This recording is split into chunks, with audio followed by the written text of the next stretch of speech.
భగవన్నామ సంకీర్తనమునకు కలియుగంలో విశేషమైనటువంటి ప్రాధాన్యత ఉన్నది. అందుకే భగవంతుడికి పల్లకీ మోయడం ఎలాగో భగవన్నామ సంకీర్తన చేయడం అలా. పల్లకీ పట్టుకోవాలనుకోండి, ఒక్కడే ఉంటే పల్లకీ పట్టుకోలేడు. భగవన్నామ సంకీర్తన చెయ్యాలనుకోండి, ఒక్కడే ఉంటే చేయడం అంత తేలిక కాదు. 10 మంది కూడారనుకోండి, భగవన్నామ సంకీర్తనం చేయడంలో చాలా సంతోషం ఉంటుంది. అలా కాకుండా కేవలం నామం అన్నాననుకోండి, దానికి కొన్ని పరిమితులు వచ్చేస్తాయి. ఏదో 10 మందిని పిలిచి మీరందరూ విష్ణు సహస్రం చదవండి అన్నాననుకోండి, ఆవలించేవాడు ఆవలిస్తూ ఉంటాడు, ఏదో చదివేవాడు చదువుతూ ఉంటాడు, దాని మీద దృష్టి ఉంటే ఉంటుంది, లేకపోతే లేదు. ఓడు చదువుతూ ఉంటాడు, ఓడు పుస్తకం చూస్తూ ఉంటాడు, ఓడు ఓ శ్లోకం చదువుతాడు, రెండో శ్లోకం నాకు రాదని ఊరుకుంటాడు. ఒకడు ఏటికి ఎగసన్నాలాగుతాడు, ఒకడు ఏటికి దిగసన్నాలాగుతాడు. శ్రీమాత శ్రీ మహారాజ్ఞి శ్రీమత్సింహ అసనైశ్వరి అని నేను అనేటప్పటికీ ఇంకోడు అప్పుడే శివశక్త్యైక్యరూపిణి లలితాంబికాకి వెళ్ళిపోతాడు. ఒకడు ఓలా చదువుతాడు, ఓడు ఓలా చదువుతాడు. ఓ అరగంట అయ్యేటప్పటికీ అసలు అందులో ఏ శ్లోకం ఎవడు చదువుతున్నాడో తెలియదు. అదో విచిత్రమైన ధ్వని బయలుదేరుతుంది. చాలా చోట్ల మీరు చూడండి, సహస్రనామం చదువుతున్నారంటారు 5 నిమిషాలు, 5 నిమిషాల తర్వాత అసలు ఎవడు ఏ శ్లోకం చదువుతున్నాడో ఏమీ అర్థం కాదు. పెద్ద అల్లరి కింద ఉంటుంది. అదే భగవన్నామ సంకీర్తన మొదలుపెట్టండి, అటు ఇటు వెళ్ళిపోయిన వాళ్ళు కూడా ఎవరి ప్రమేయం లేకుండా గాడిలో పడిపోతారు. పడిపోయి అందరూ ఏకకంఠంతో చేస్తారు. అప్పుడు రోమాంచితమై ఎంత సంతోషంగా ఉంటుందో. కలియుగంలో భగవన్నామ సంకీర్తన మనకు అంత ప్రాధాన్యత ఉంది. భగవన్నామాన్ని పలకడం అలవాటైందనుకోండి, నాలుకకు ఆ నామం పలకడం అలవాటు. ఏదో ఏ పని చేస్తున్నా, ఏదో ఆవలింత వచ్చిందనుకోండి, ఓసారి భగవన్నామని చెప్తాడు. ఆఖరికి తలుపు సందులో వేలు పడిందనుకోండి, అప్పుడు కూడా భగవన్నామని చెప్తాడు. భగవన్నామం చెప్పడంలో అంత సంతోషం ఉంటుంది. కాలము 4 యుగములుగా చెప్పబడుతుంది. ఒకటి కృతయుగం, వేరొకటి త్రేతాయుగం, తర్వాతది ద్వాపర యుగం, ఆ తర్వాత వచ్చినటువంటిది కలియుగం. ఈ యుగాలలో ఒక్కొక్క కాలమునందు భగవంతుని యొక్క విభూతి ఒక్కొక్కలా ప్రసరణమవుతూ ఉంటుంది. కృతయుగంలో భగవంతుని యందు మనసు పెట్టడం, ధార్మికమైనటువంటి జీవనం చెయ్యడం చాలా తేలిక. ఎందుకని అంటే భగవద్భక్తిని పాడు చేసేటటువంటి విశేషములు ఏవి కూడా సమాజమునందు ప్రవర్తించవు. అందరికీ కూడా ధర్మమునందు అనురక్తి ఉంటుంది. ప్రమాణమైనటువంటి వేదశాస్త్రము ఏం మాట్లాడిందో దాన్ని మాత్రమే పాటించాలని, శాస్త్రమును ప్రమాణంగా తీసుకుని తమ ప్రవర్తనను చక్కదిద్దుకుని అలా ప్రవర్తించి తరించి జన్మని సార్థక్యం చేసుకుని భగవంతుణ్ణి చేరుకోవాలనేటటువంటి కుతూహలం అందరి యందు ఉంటుంది. ఆ ఉన్న కారణం చేత ఎవరు ఏ ధర్మాన్ని పాటించాలో ఆ ధర్మాన్ని త్రికరణ శుద్ధిగా పాటిస్తారు. అందుకే కృతయుగం లాంటి యుగంలో జన్మించినప్పుడు అసలు ధర్మాన్ని పాటించడంలో వైక్లభ్యాలు రావడం అనేటటువంటి దానికి అవకాశం ఉండదు. కృతయుగంలో అందరూ తరించడానికే అవకాశం ఉంటుంది. తరువాత యుగమైనటువంటి త్రేతాయుగం వచ్చేటప్పటికీ ధర్మంలో ఒక పాదం లుప్తమైపోతుంది. 3 పాదములే ఉంటాయి. ఆ 3 పాదములే ఉన్నటువంటి కారణం చేత ధర్మమునందు ఊంచుకోవడంలో కొంచెం ఇబ్బందులు ఏర్పడుతుంటాయి. అధర్మాన్ని పట్టుకోవాలనేటటువంటి జిజ్ఞాస, అధర్మాన్ని పట్టుకుని కూడా సంతోషంగా ఉండవచ్చని చెప్పగలిగినటువంటి వాళ్ళు, అధర్మం పట్ల కొంచెం ఆసక్తి ఉన్నవాళ్ళు పెరగడం మొదలు పెడతారు. అందుకే త్రేతాయుగంలో రావణాసురుడి వంటి రాక్షసులు బయలుదేరారు. ద్వాపర యుగం దగ్గరికి వచ్చేటప్పటికీ 2 పాదాలే ఉంటాయి ధర్మానికి. అందుచేత దుష్టమైనటువంటి చిత్తము కలిగినటువంటి వారి సంఖ్య చాలా విశేషంగా ఉంటుంది. కలియుగం దగ్గరికి వచ్చేటప్పటికీ ప్రధానమైన సమస్య ఎక్కడుంటుందంటే అసలు భగవంతుని యందు మనసు పెట్టడం చాలా చాలా కష్టమై ఉంటుంది. ఎందుచేత అంటే ఏది ప్రమాణమో ఆ ప్రమాణమైనటువంటి వేదం చెప్పినట్లు బ్రతకక్కర్లేదు. వేదము ప్రమాణం కాదు. వేదాన్ని ప్రమాణంగా తీసుకోకుండా మీరు ఇలా బతికితే తేలికగా మీ పాపాలు పోతాయి, తేలికగా మీ కోరికలు తీరుతాయని చెప్పేటటువంటి ప్రబోధాలు లోకంలో ఎక్కువైపోతాయి. అటువంటి ప్రబోధాలు ఎక్కువైపోయినటువంటి కారణం చేత మనుష్యులకు ఆ వేదశాస్త్రం మీద ఆస్తిక్య బుద్ధి తగ్గిపోతుంది. మనం వేదం ఎలా చెప్పిందో అలా బ్రతుకుదాం. ఎంతకాలం ఉంటాం శరీరంలో? ఈ శరీరంలో ఉండగా శాస్త్రాన్ని ప్రమాణంగా స్వీకరించి బ్రతికి తత్కారణము చేత మనం తరించాలనేటటువంటి అభిలాష తగ్గిపోతుంది. మనసుని పాడు చేసేటటువంటివి ఏవి ఉంటాయో, అరిషడ్వర్గములైనటువంటి కామ క్రోధ లోభ మద మోహ మాత్సర్యముల వైపుకి లాగడానికి వీలైనవి ఏ ఉంటాయో అటువంటి బోధలు ఎక్కువైపోతాయి. ఇంద్రియాల్ని ప్రశాంతంగా ఉండనివ్వకుండా ఎప్పుడూ రజోగుణంతో తమోగుణంతో ఉద్రేకపడేటట్టుగా చేసేటటువంటివి ఏవి కనపడకూడదో అవన్నీ కూడా ఇంద్రియముల గుండా మనస్సు లోపలికి వెడుతూ ఉంటాయి. వెడుతున్న కారణం చేత ఎప్పుడూ మనసు అలజడిని పొంది ఉద్రేకాన్ని పొంది ఉంటుంది. కోరికలతో సతమతమైపోతూ ఉంటాడు తప్ప ధర్మాన్ని పట్టుకొని ప్రశాంతంగా ఉందాం, ప్రశాంతమైన జీవనం చేస్తూ భగవంతుణ్ణి చేరుకునేటటువంటి ప్రయత్నం చేద్దామని అసలు అటువంటి ప్రయత్నం చెయ్యడం అన్నది లోకంలో తగ్గిపోతుంది. కలిపురుషుని యొక్క ఉద్ధతి రోజు రోజుకి పెరిగిపోతూ ఉంటుంది. అలా పెరిగిపోతున్నప్పుడు కలిపురుషుడు పరిపాలన చేసేటటువంటి కలియుగంలో భగవంతుని యందు చిత్తాన్ని లగ్నం చేయడం చాలా కష్టమైనప్పుడు తరించడం కూడా చాలా కష్టం కదా. తరించడము అన్న మాటకు అర్థం ఏమిటంటే, తరించుట అంటే నదిని దాటినట్టు జనన మరణ చక్ర రూపమైనటువంటి ఈ సంసారము నుండి తరించి భగవంతుడిని చేరుకోవడం అంత తేలికైనటువంటి విషయం కాదు కలియుగంలో. కానీ కలియుగంలో రెండు అద్భుతమైనటువంటి విషయాలు ఉన్నాయి. ఇవి రెండు కలియుగంలో ఉండేటటువంటి మనుష్యులకు గొప్ప వరాలు. ఏవి ఆ రెండు అంటే, ఒకటి కలియుగంలో యజ్ఞయాగాది క్రతువులు చెయ్యడం మంచిదే. ఒకవేళ చెయ్యలేకపోయినా వాటి యందు అనురక్తి ఉండి నేను కూడా అలా ఒక యజ్ఞం చెయ్యాలి, నేను కూడా ఒక యాగం చెయ్యాలి, నేను కూడా తీర్థయాత్ర చెయ్యాలి, నేను ఇప్పుడు వెళ్ళి గంగానదిలో స్నానం చేస్తాను, నేను ఇప్పుడు వెళ్ళి కాశీపట్టణంలో 9 రోజులు ఉంటాను, నేను ఇప్పుడు రామేశ్వర క్షేత్రానికి వెళ్ళి ఆ రామలింగేశ్వరుణ్ణి అభిషేకం చేస్తాను అని మనసులో వెంపర్లాడుతున్నాడు అనుకోండి.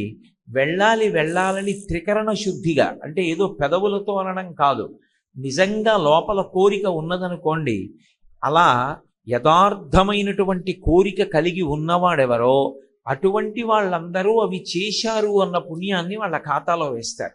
అందుకే కలియుగంలో చాలా తేలికగా తరించడానికి మార్గం ఎందుకుంటుందంటే, మనసు భగవంతుని యందు అనురక్తము కావాలి.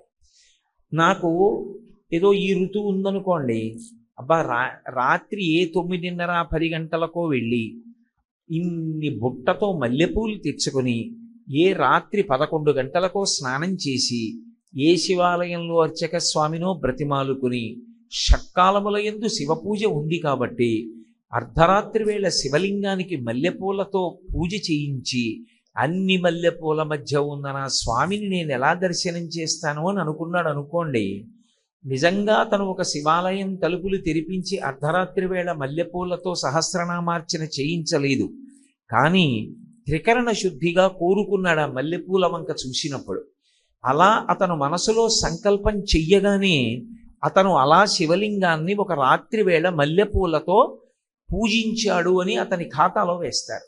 అందుకే వ్యాస భగవానుడు నదీ తీరానికి వెళ్ళి స్నానం చేసి ఆ నదీ తీరానికి వచ్చి బట్ట మార్చుకుని పరమ సంతోషంతో 2 చేతులెత్తి 3 మార్లు అరిచాడు, కలిస్సాధుహు కలిస్సాధుహు కలిస్సాధుహు అన్నాడు. కలియుగం అత్యంత పవిత్రమైనటువంటి కాలం. కలియుగంలో తరించడం తేలికే అని 3 మాటలు అరిచాడు. తెల్లబోయి శిష్యులందరూ వెళ్ళి, కలియుగంలో ఎవరికి మనసు భగవంతుడి దగ్గర పెట్టడం అంత తేలిక కాదు కదా, అటువంటప్పుడు కలిస్సాధుహు అని 3 మాటలు ఎందుకు అరిచారని అడిగారు. అడిగితే అప్పుడు వ్యాస భగవానుడు ఈ మాట చెప్పాడు, ఎవరు కలియుగంలో భగవంతుని యందు మనసు పెడతారో, పెట్టి భగవంతుడికి ఇలా పూజ చేద్దామని కానీ, ఇలా తీర్థయాత్ర చేద్దామని కానీ, ఇలా నదీ స్నానం చేద్దామని కాని త్రికరణ శుద్ధిగా సంకల్పం చేసినంత మాత్రం చేత వాడు ఆ పుణ్యకార్యాన్ని చేశాడు అని వాడి ఖాతాలో వేస్తారు. పుణ్యకార్యం చేయడం అలా అయితే మరి పాపకార్యం అది కూడా అంతే. మనసు ఉద్వేగపడి ఏదైనా కోరకూడని విషయాన్ని నేను కోరుకున్నా, చూడకూడని దాన్ని చూసినా, చెయ్యకూడనిది చెయ్యాలని మనసులో కోరిక పుట్టినా అది చేశాడని కూడా వేస్తారు. కానీ వచ్చిన ప్రమాదం ఎక్కడుంటుందంటే కలియుగంలో కలిపురుషుని యొక్క ఉద్ధతి చేత ఎక్కువగా ఏవి చెయ్యకూడదో అవి చెయ్యాలని అనిపిస్తూ ఉంటుంది. అవి చెయ్యాలి అని అనిపించినటువంటి కారణం చేత అవి చేశాడు అన్న పాపాలే ఖాతాలో పడుతూ ఉంటాయి. రెండవ తేలిక మార్గం ఏది అంటే కలియుగంలో పాపం వచ్చి పడిపోతోంది కదా మరి ఖాతాలోకి, పుణ్యం మాట దేవుడు ఎరుగు, ఎంత పుణ్యం పడుతోందో మనకి తెలియదు. కానీ పాపం పడుతోంది అన్న విషయం మీ వంటి పెద్దల విషయం నాకు తెలియదు, కానీ నా వంటి వాడి ఖాతాలో మాత్రం పాపం పడిపోతూ ఉంటుంది. మరి ఈ పాపాన్ని తొలగించుకోవడం ఎలా అంటే దానికి కలియుగంలో ఒక తేలిక మార్గం ఉంది. మిగిలిన యుగాలకి ఈ అవకాశం లేదు. కృతయుగం ఉందనుకోండి, కృతయుగంలో దేని చేత తరిస్తాడు అంటే అఖండమైనటువంటి తపస్సు చేయడానికి కావలసినటువంటి అవకాశం కూడా ఉంటుంది కృతయుగంలో. కానీ కలియుగంలో తేలికగా తరించడానికి మార్గం ఏది అంటే భగవంతుని యొక్క నామ సంకీర్తనం. భగవంతుని యొక్క నామాన్ని ఎలుగెత్తి పిలవాలి. తనకి కంఠం ఎంత గట్టిగా పిలవగలడో అంత గట్టిగానూ భగవన్నామాన్ని చదవాలి. అథవా పోని పెదవులు కదపకుండా లోపల నామం చదువుకున్నా కూడా వచ్చిన దోషమేం లేదు. భగవన్నామ సంకీర్తనం ఎటువంటిది అంటే ఎప్పుడు వచ్చిన పాపాన్ని అప్పుడు కడుగుతుంది. అంటే నా ఉద్దేశ్యం పాపం చేసి భగవన్నామని చెప్పమని కాదు. భగవన్నామమును పలికినటువంటి కారణం చేత చిత్తము శుద్ధి అవుతుంది. మళ్ళీ మళ్ళీ పాపం చెయ్యాలనేటటువంటి భావన ఉండదు. అది అనురక్తిగా మారుతుంది. పైగా భగవన్నామమును సంకీర్తనము అన్న మాటలో ఒక అర్థం ఉంటుంది. అదే మీకు తేలికగా అర్థం అవ్వాలి అంటే భజన సంప్రదాయంలోకి తీసుకొస్తారు. నేను ఒక్కడిని కూర్చుని భగవన్నామని చెప్తున్నాను అనుకోండి, దాని యందు ఉత్సాహము పొటమరిస్తుందా అంటే అది నా మనసుకి ఉన్నటువంటి అధ్యవసాయాన్ని బట్టి ఉంటుంది. నేను కూర్చుని లలితా సహస్రనామ స్తోత్రం చదువుతున్నాను అనుకోండి, లేదా విష్ణు సహస్రనామం చదువుకుంటున్నాను అనుకోండి, ఆవలింతలు రాకుండా విష్ణు సహస్రనామం చదువుతుంటే నాలో మంచి ఉద్వేగంతో సంతోషంతో నేను అలా చెయ్యగలనా అంటే అది నా బుద్ధి పరిపక్వత మీద, నాకు ఆ భగవంతుని యొక్క నామము మీద ఉండేటటువంటి ఆదరణ మీద ఉంటుంది. భజన దగ్గరికి వచ్చేటప్పటికి భజనలో కొత్తగా ఏం ఉండదు. భగవన్నామమునే భజన చేస్తారు. ఏదో హరే రామ రామ రామ హరే హరే, హరే కృష్ణ కృష్ణ కృష్ణ హరే హరే. కలియుగంలో ఇది ప్రధానంగా చెయ్యమని చతుర్ముఖ బ్రహ్మగారు నారదుడిగా ఉపదేశం చేసినటువంటి నామం ఇది. ఇది భజన చెయ్యమని చెప్పారు. ఇది నేను మీకు ఒక ఉదాహరణ చెప్పాలి అంటే, ఒకళ్ళు కంజేరీ పట్టుకుని, ఒకళ్ళు తాళాలు పట్టుకుని, ఒకళ్ళు డప్పు పట్టుకుని, మిగిలిన వాళ్ళందరూ చుట్టూ కూర్చుని ఏదో హరే రామ రామ రామ హరే హరే, హరే కృష్ణ కృష్ణ కృష్ణ హరే హరే అంటున్నారు అనుకోండి. మిగిలిన వాళ్ళు తప్పట్లు కొడుతూ ఆ నామాలు చెప్తున్నారు అనుకోండి. చెప్తున్నప్పుడు అది కొంతసేపు అయిన తర్వాత మంచి వేగాన్ని అందుకుంటుంది. హరే రామ రామ రామ హరే హరే, హరే కృష్ణ కృష్ణ కృష్ణ హరే హరే అని ఒక్కసారి తగ్గించి హరే రామ రామ రామ హరే హరే అన్నాడు అనుకోండి. అందులో అంతమంది కలిపి గట్టిగా చెప్తుంటే మనం ఒక్కళ్ళం మెల్లిగా మూల కూర్చుని ఆవలిస్తూ అనం. మనం కూడా సంతోషంగా ఉద్వేగంతో తప్పట్లు కొడుతూ గట్టిగా అంటాం. అందరూ తగ్గించారనుకోండి, మనం కూడా మెల్లిగా తప్పట్లు కొడుతూ మనం కూడా తగ్గిస్తాం. భజన యందు ఏమవుతుందంటే అసలు నేను ఏమీ చెయ్యొద్దు అనుకుని వచ్చి కూర్చున్నవాడు కూడా ఏం చేస్తాడంటే అందరూ గట్టిగా చెప్తున్నారు అనుకోండి, వాడి ప్రమేయం లేకుండా వాడు కూడా భజన చేస్తాడు. కాసేపు మామూలుగా కూర్చుంటాడు, ఆ తర్వాత తప్పట్లు కొట్టడం మొదలెడతాడు. ఆ తర్వాత హరే రామ రామ రామ హరే హరే అంటాడు. భజన యందున్న గొప్పతనం ఏమిటంటే నేను విష్ణు సహస్రనామ స్తోత్రం చదివాను అనుకోండి, వనమాలి గదీశాంగి శంఖీ చక్రీ చనందకి శ్రీమాన్ నారాయణో విష్ణుర్వాసుదేవోభిరక్షతు అని పూర్తి చేసేశాను. పూర్తి చేసేసి లేచిపోయాను. ఆ తర్వాత మళ్ళీ విష్ణు సహస్రనామ స్తోత్రం నా నాలుక మీద ఉంటుందా? చెప్పడం కష్టం. అదే మీరు భగవన్నామ సంకీర్తనం చేశారనుకోండి, ఒక అరగంట సేపు జై జయ శంకర హర హర శంకర, జై జయ శంకర హర హర శంకర అని భజన చేశారు. భజన చేసి ఓ అరగంట అయిపోయిన తర్వాత వెళ్ళిపోతున్నారు. వెళ్ళిపోతున్నా కూడా మీకు తెలియకుండా మీ నోరు జై జయ శంకర హర హర శంకర, జై జయ శంకర హర హర శంకర అని కాసేపు అంటూ ఉంటుంది. అంటే ఒకడుగా మొదలుపెట్టి చేసింది తరువాత కొనసాగుతుందా అంటే చెప్పడం కష్టం. 10 మందితో కలిసి చేసినది భజనగా భగవన్నామం తర్వాత మీ ప్రయత్నం లేకుండా కొనసాగుతుంది. తర్వాత భజనకు ఉండేటటువంటి గొప్ప లక్షణం ఏమిటంటే, ఒక్కడిని కూర్చుని ప్రతిరోజు 6 అయ్యేటప్పటికి విష్ణు సహస్రం చదువుతాను అన్నాను అనుకోండి, 6 అయ్యేటప్పటికి నేను కూర్చుందాం అంటే ఏదో పని జ్ఞాపకానికి వచ్చింది అనుకోండి, ఇవాళకి మానేద్దాంలే అనిపిస్తుంది. అదే భజన చేయడానికి వెడదాం అన్నాను అనుకోండి, అదో సంతోషంగా ఉంటుంది. ఇవాళ శుక్రవారం అమ్మవారి మీద భజన, శనివారం ఏదో గోవిందనామాలతో వెంకటరమణుడి మీద భజన, ఇవాళ సోమవారం శివనామాలతో భజన. వెళ్ళి చక్కగా కూర్చుని కాసేపు ఆ భజన చేసుకుని రావడంలో మనసులో ఒక గొప్ప శాంతి ఉంటుంది. 2, మనకి తెలియకుండానే నాడీ వ్యవస్థ అంతా కూడా విశేషంగా బలపడుతుంది భజన సంప్రదాయంలో. ఎందుకని అంటే 2 చేతులు తప్పట్లు కొట్టినప్పుడు చేతిని చెయ్యి గట్టిగా తాకుతుంది. తాకడం ఏదో అర్థం లేకుండా తగలదు.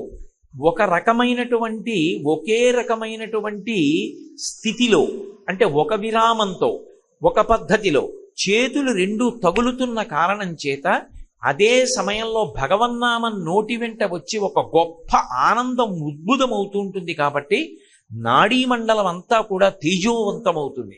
నాడీమండలం అంత తేజోవంతమైతే ఆ తేజోవంతమైనటువంటి నాడీ వ్యవస్థ ఆరోగ్యమునకు కారణమవుతుంది.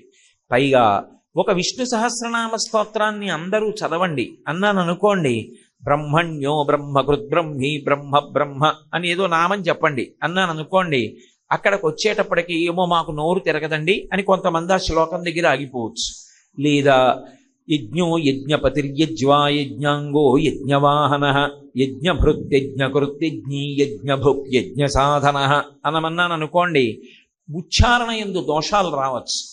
కానీ మనకి పరమేశ్వరుని యొక్క కృపా విశేషం చేత 2 అక్షరములతో ఉన్నటువంటి భగవన్నామములు ఏ ఒత్తులు లేకుండా ఉన్నటువంటివి 2 ఉన్నాయి. ఒకటి రామనామము, రెండవది శివనామము. శివ చాలా తేలిక, రామ చాలా తేలిక. ఈ 2 నామాలు పలకడానికి నాకు ఎలాగండి చాలా కష్టం, నా నోరు ఎలా తిరుగుతుందండి అని అనవలసినటువంటి అవసరం ఉండదు. చాలా తేలిక. పైగా మనిషికి పరానుకరణము అని భగవంతుడిచ్చినటువంటి ఒక గొప్ప కూసు విద్య ఉంటుంది. పరానుకరణము అంటే అది పసితనం నుంచి వచ్చేస్తుంది. పెద్దవాళ్ళు ఏం చేస్తున్నారో పిల్లలు అదే చేస్తారు. అమ్మ ప్రతిరోజు ఆడపిల్లని కూర్చోపెట్టి ముఖానికి అంగరాగాన్ని అలది, అంగరాగం అంటే పౌడరు, అంగరాగం అలది, కళ్ళకి కాటుక పెట్టి బొట్టు పెట్టి చిన్న కొప్పేసి అందులో ఓ పువ్వులు పెట్టింది అనుకోండి, ఒక 6 నెలలు అయిపోయిన తర్వాత పిల్ల ఏం చేస్తుందంటే తన ఆడుకునే బొమ్మ తీసుకొచ్చి కాళ్ళ మీద పడుకోబెట్టుకుని అమ్మ పౌడర్ రాసినట్టే పౌడర్ రాసి, అమ్మ బొట్టు పెట్టినట్టు బొట్టు పెట్టి, అమ్మ తనకి ఆమ్ పెట్టినట్టే దానికి ఆమ్ పెట్టి, ఆమ్ అంటే అన్నం, అన్నం పెట్టి పరానుకరణము అమ్మ ఏం చేస్తోందో అలా చేస్తుంది. భజన సంప్రదాయమునందున్నటువంటి గొప్పతనం ఏమిటంటే, ముందు వెళ్ళి కూర్చుని సంకీర్తన చేస్తాడు కాసేపు, హరే రామ రామ రామ హరే హరే అంటాడు. ఓ 10 రోజులు వెళ్ళిన తర్వాత ఏం చేస్తాడంటే తను కూడా ఆ చేత్తో చిడతలు ఉంటాయి అవి పట్టుకుని తాను కూడా వాటిని వాయించడానికి ప్రయత్నిస్తాడు. అది అయిపోయిన తర్వాత కొన్నాళ్ళకి కంజీరి వాయించాలనిపిస్తుంది, అది చిన్న డప్పులా ఉంటుంది, అది పట్టుకుని వాయిస్తాడు. ఇంకా కొంతకాలం అయిపోయిన తర్వాత భజన సంప్రదాయం నుండి ఉండే గొప్పతనం ఏమిటంటే పరమ పారవస్యంతో లేచి నిలబడి నృత్యం చేస్తాడు. ఇప్పటికీ కర్ణాటకలో కొంతమంది విద్వాంసులు ఉన్నారు. భజన సంప్రదాయంలో వాళ్ళు చేయించేటటువంటి భజన చూస్తే మీరు తెల్లబోతారు. 10,000 మంది సభలో ఉండనివ్వండి, 95 సంవత్సరముల వయోవృద్ధులు ఉండనివ్వండి, వాళ్ళు భజన మొదలుపెట్టి వాళ్ళు భజన చేయించడం ఓ 20 నిమిషాలకి తారస్థాయికి వచ్చిందనుకోండి, ఎవ్వరూ కుర్చీలో కూర్చోరు. మీరు చెప్పక్కర్లేదు కుర్చీలో కూర్చోకండి, లేవండి అని చెప్పక్కర్లా. వాళ్ళ ప్రమేయం లేకుండా అందరూ కుర్చీల్లోంచి లేచిపోయి పరమ సంతోషంతో, ఉద్వేగంతో, భక్తితో లేచి నిలబడి కాళ్ళు చేతులు కదుపుతూ తాదాత్మ్యత చెందిపోయి భజన చేసేస్తారు. అంటే అక్కడ ఇంకా సిగ్గనేటటువంటి మాట ఉండదు. శరీర భ్రాంతి విడిచిపెట్టి అంత సంతోషంతో భగవన్నామాన్ని పలకడంలో అంతటి ఉద్వేగాన్ని పొందుతాడు. ఏది మీరొక్కరూ కూర్చుని భగవన్నామం పలకడంలో ఆ ఉద్వేగం పొందండి, సాధ్యం కాదు. అందుకే భగవన్నామాన్ని కలియుగంలో పలకడంలో నేనొక్కడిని కూర్చుని పలుకుతాను అనడం అంత తేలిక కాదు. భగవన్నామ సంకీర్తనము అన్నారు. అందుకే కలియుగంలో సంకీర్తనము అన్న మాటకు అర్థం ఏమిటంటే, నువ్వు ఒక భజన బృందంలో సభ్యుడివి కావాలి. అన్ని చోట్ల భజన బృందాలు ఉండాలి. ఒక దేవాలయం ఉందనుకోండి, ఆ దేవాలయానికి ప్రాణం ఏది అంటే భజన బృందం. భజన బృందం లేదనుకోండి దేవాలయానికి, అది దేవాలయం తప్పు కాదు, ఆ దేవాలయం చుట్టుపక్కల నివసిస్తున్న వాళ్ళు బుద్ధిహీనులు అని గుర్తు. దేవాలయ ప్రాంగణంలోకి వెళ్ళి నువ్వు భజన చేసుకోవాలి. నువ్వు ఒక్కడివి మొదలు పెడితే నీతో నలుగురు బయలుదేరతారు, 10 మంది అవుతారు, 100 మంది అవుతారు, 1000 మంది అవుతారు. అది క్రమంగా ఎక్కడికెడుతుందంటే నగర సంకీర్తనకెడుతుంది. నగర సంకీర్తన సంప్రదాయం ఎందుకు వచ్చిందంటే, దాని యందు విముఖుడై నిద్రపోతున్నవాడు ఉంటాడు. కానీ వీళ్ళేం చేస్తారంటే కంజరీలు పట్టుకుని, ఆ చేతిలో చెడతలు పట్టుకుని భగవన్నామం చెప్తూ పాటలు పాడుతూ బ్రహ్మముహూర్తంలో తెల్లవారుజామున వీధిల్లో తిరుగుతూ వెడతారు. మంత్రం చెప్పడానికి, మంత్రాన్ని జపం చేయాలన్నా, పూజ చెయ్యాలన్నా, ధ్యానం చెయ్యాలన్నా కొన్ని నియమాలు ఉంటాయి. ఆ నియమం తప్పారనుకోండి అవి ఫలించవు. నేను మంత్రజపం చేస్తున్నాను అనుకోండి, మంత్రజపం చేసేటప్పుడు నేను కదిలాను అనుకోండి, నా కాళ్ళు చేతులు కదిలినా, నేను కదిలినా ఆ జపం ఫలించదు. కదలకుండా స్థాణువై జపం చేయాలి. ధ్యానం చేస్తున్నాను అనుకోండి, నేను కదలకుండా ఉంటే సరిపోదు, అసలు నా మనసు నిలబడడానికి ఆ గదిలో వాతావరణం ఉండాలి. ఆ వాతావరణం లేని చోట ధ్యానం చేయకూడదు. అలా చేశాడనుకోండి ఎవరైనా, అసలు వాడికి ధ్యానం గురించి తెలియదని గుర్తు. చక్కగా ఎలా కూర్చుంటే మీకు సౌకర్యంగా ఉంటుందో అలా పలచటి మెత్తటి బొంత వేసుకుని గది తలుపులు మూసి నిశ్శబ్దంగా ఉండేటట్టు చూసుకొని చాలా కింది స్థాయిలో మంద్రంగా సువాసన వచ్చేటట్టుగా ఏదో కొద్దిగా ఒక్క అగరవత్తు లేకపోతే అరవిరిసినటువంటి సుగంధభరితమైనటువంటి పూల దండలో కొంచెం దూరంలో ఉంచుకుని భగవన్మూర్తిని మీరు దేన్ని ధ్యానం చేద్దాం అనుకుంటున్నారో కళ్ళు విప్పి తదేక దృష్టితో కాసేపు చూసి కన్నులు మూసి అదే మూర్తిని మీలోకి తెచ్చుకొని ధ్యానం మొదలుపెట్టాలి. అది ధ్యాన ప్రక్రియకి ప్రారంభ స్థితి. ధ్యానం మీరు ఎక్కడ పడితే అక్కడ ఎలా చేస్తారు? ఎంతో స్థాయికి వెళ్ళిపోతే తప్పది కుదరదు, అసలు అలా వెళ్ళలేరు. ఏ మహాస్వామి లాంటి వాళ్లకో అది సిద్ధం తప్ప అందరికీ అది సాధ్యం కాదు. భగవన్నామం పలకడానికి మీరు స్నానం చేశారా, శౌచంతో ఉన్నారా, మీరు అసలు ఇంట్లో తిరగడానికి యోగ్యమైన స్థితితో ఉన్నారా, అలా లేరా, ఇటువంటి వాటితో దేనితోనూ సంబంధం లేదు భగవన్నామానికి. ఎప్పుడైనా భగవన్నామం చెప్పచ్చు. ద్రౌపదీదేవి ఎప్పుడు పిలిచింది భగవన్నామాన్ని? ఆపద కలిగినప్పుడు పిలిచింది. ఆపద కలిగినప్పుడు ఆవిడ ఎటువంటి ఇబ్బందిని పొందింది? ఆవిడ ఏకవస్త్రయ్యి ఉంది. ఏకవస్త్ర అంటే రజస్వలా దోషంతో ఉంది ఆవిడ. రజస్వలా దోషంతో ఉన్నటువంటి స్త్రీకి ఆపద వస్తే ఆవిడ ఎలుగెత్తి భగవన్నామం పలికింది. భగవన్నామాన్ని పలికితే నువ్వు రజస్వలా దోషంతో ఉన్నావు, నా నామం ఎలా పలుకుతావు, నేను ఎందుకు వస్తానన్నాడా కృష్ణ భగవానుడు? అనలేదు. భగవన్నామమును సంకీర్తన చెయ్యడానికి మీరు ఏ స్థితిలో ఉన్నారన్న దానితో సంబంధం లేదు. కానీ అది అలవాటు పడిందనుకోండి, ఆ సంకీర్తన చేయడంలో దానికో సంతోషం అలవాటు అయిపోయింది అనుకోండి, అది పైకి ఏ విధమైనటువంటి డాంబికం అక్కర్లేదు. కేవలముగా తనలో తాను రమించిపోతూ ఎప్పుడూ లోపల సంకీర్తన చేస్తూ ఉంటుంది. ఆ సంకీర్తన చేయడం అనేటటువంటిది దేని కింద మారిపోతుందంటే, మీకు బాహ్యంలో కలిగినటువంటి నొప్పిని మరిచిపోవడానికి అది కారణమవుతుంది. నేను మీతో ఒక ఉదాహరణ చెప్పాలంటే, నేను ఏదో ఒక తడిబట్ట పిండి దండం మీద ఆరేశాను. ఆరేసి గభాలన వెనక్కి తిరిగాను. తిరగడంలో తలుపు వచ్చి నా మోచేతికి కొట్టుకుంది. చెయ్యి తిమ్మిరిక్కిపోయింది. విపరీతమైన నొప్పి కలిగింది. ఆ నొప్పి కలిగినప్పుడు నాకు సంకీర్తనం అలవాటైపోయిందనుకోండి, నేను వెంటనే మనసు దాని మీదకి వెళ్ళడానికి ఎప్పుడూ ఇష్టపడుతుంది. ఎందుకంటే అది పట్టుకుంది, దానికి ఇష్టం అదంటే. నేను వెంటనే జై జై శంకర హర హర శంకర, జై జయ శంకర హర హర శంకర అన్నాను అనుకోండి, మనసు ఇది మరిచిపోతుంది, దాని మీదకి వెళ్ళిపోతుంది. వెళ్ళిపోయి వదిలేదు, అలా అంటూ ఉంటుంది. అలా అంటూ ఉండగా చిన్న విషయం చాలు, ఏదో నొప్పి తగ్గడానికి పైపూతగా వాడవలసిన ఔషధం ఏదుందో దాన్ని నువ్వు రాసుకుంటూ కూడా జై జయ శంకర హర హర శంకర, జై జయ శంకర హర హర శంకర అంటూ నువ్వు ఔషధాన్ని చర్మం మీద రాసుకోవచ్చు. అంటే నేను ఎందుకు చెప్తున్నానంటే, ఈ నామ సంకీర్తనం అనేటటువంటిది ఎక్కడ వరకు వెళ్ళిపోతుందంటే, ఆఖరికి వాడు మృత్యుశయ్య మీద ఉండనివ్వండి, ఎక్కడో వైద్యశాలలో పడిపోయి ఉన్నాడు మంచం మీద, అప్పుడు కూడా వాడికి బెంగ ఉండదు. భగవన్నామ సంకీర్తనం చేస్తూ తనను తాను మరిచిపోయి సంతోషంగా నామ సంకీర్తనం చేస్తాడు. తన భజన బృందం, ఆ వాయిస్తున్న కంజరీలు, అప్పుడు తాను పడికేటటువంటి ఆ సంకీర్తనం, అవన్నీ కూడా అలవాటవుతాయి. నాకు ఒక మంచి స్నేహితుడు ఉన్నాడు. అతనేం తక్కువ వ్యక్తి కాడు, ఇన్కమ్ ట్యాక్స్ డిపార్ట్మెంట్లో ఆఫీసర్. కానీ అతను ఒక భజన బృందం దగ్గర కూర్చుని చిడతలు చేత్తో పట్టుకుని వాయించడం మొదలుపెట్టాడంటే, నామ సంకీర్తనం ఎలా అవుతోందో అలాగే వాయిస్తాడు, అంత అందంగా వాయిస్తాడు. నేను ఇప్పుడు చూస్తూ ఉంటాను. నాకు అతన్ని చూసి, అరే నా స్నేహితుడు ఇంత బాగా వాయిస్తున్నాడు రా సంకీర్తనలో, నేను వాయించలేకపోతున్నాను, ఎప్పుడు నేను చేయలేదని నేను తీసుకుని అప్పుడప్పుడు వాయిస్తాను. కానీ అతనిలా నేను వాయించలేను.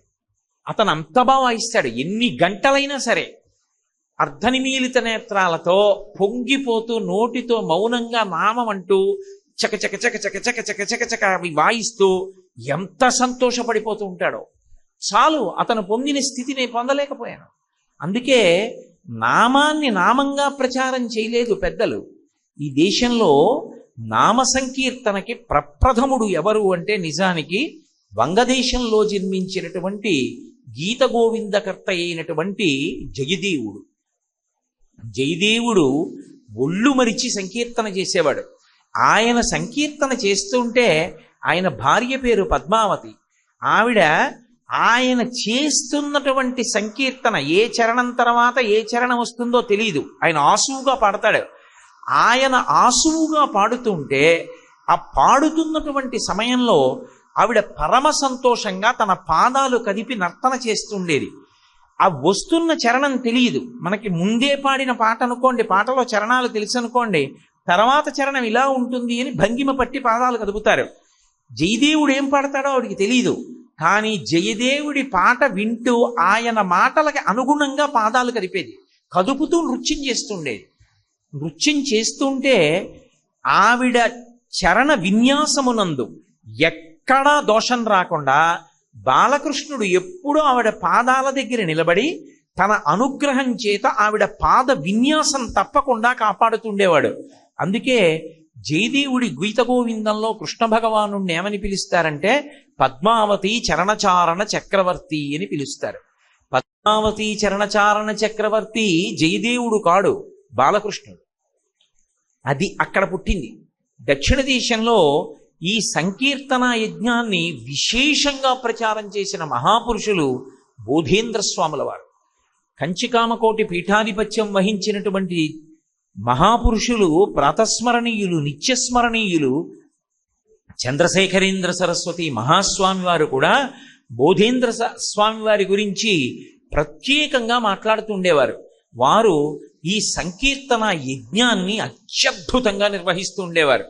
అసలు మీకు నేను ఒక మాట చెప్పాలంటే, ఒక పద్ధతి ప్రకారం రమించి భజన చెయ్యగలిగినటువంటి బృందం మీకు కనపడితే, అసలు అటువంటి చోట దినదినాభివృద్ధి ఎలా ఉంటుంది అన్నది మీరు చూడొచ్చు. ఒకప్పుడు పశ్చిమ గోదావరి జిల్లాలో పెదముత్తేవి గ్రామంలో లక్ష్మణ యతీంద్రులని ఒక మహానుభావుడు ఉండేవారు. వారికి ఈ సంకీర్తన అంటే చాలా ఇష్టం. వారు సంకీర్తన చేయిస్తున్నటువంటి రోజుల్లో, ఇప్పుడు ఆ తల్లి ఉన్నారా, ఎక్కడ ఉన్నారు, వారి క్షేమ సమాచారాల గురించి నాకు తెలియదు, కానీ ఏలూరులో ఒక లబ్ధప్రతిష్టమైనటువంటి కళాశాలలో అధ్యాపకురాలిగా పనిచేస్తున్నటువంటి ఒక ఆవిడ లెక్చరర్. ఆవిడ అక్కడ భజన జరుగుతుంటే ఆవిడ నృత్యం చేసేవారు. నేను అలా అనకూడదు, కానీ ఆవిడది చాలా స్థూలకాయం, కానీ ఆవిడ పరమ సంతోషంతో అసలు నృత్యం చేస్తూ ఉండేవారు. అసలు ఈవిడ ఇలా ఒళ్ళు మరిచిపోయి ఇంత శరీరంతో ఈవిడ నృత్యం ఎలా చేస్తున్నారనిపించేది. ఆ భజన, ఆ నృత్యం చూసి 1 గంట సేపు మీరు ఇంటికి వెళ్ళిపోయారనుకోండి, మీ మనసు అంత తొందరగా ఇతర విషయముల ఎందుక ప్రవర్తించదు. అది మనసు మీద ముద్ర పడిపోతుంది. ఆవిడ పట్టే భంగిమలు, ఆవిడ నృత్యం పరవశించి వీళ్ళు చేసేటటువంటి సంకీర్తన, ఇవి మనసు మీద కదులుతుంటే మీకు తెలియకుండానే మీకు ఎప్పుడూ ఆ భగవన్నామం నోట్లో సంకీర్తన చేస్తూనే ఉంటారు. అవి ఎంత సంకీర్తన మీకు అలవాటైపోతుందో, అలా ఎన్ని సంకీర్తనలు మీరు చెయ్యగలరో అవి ఆయా సమయముల యందు జ్ఞాపకం వచ్చాయనుకోండి, దానికి ఏ విధమైనటువంటి పరిమితులు ఉండవు.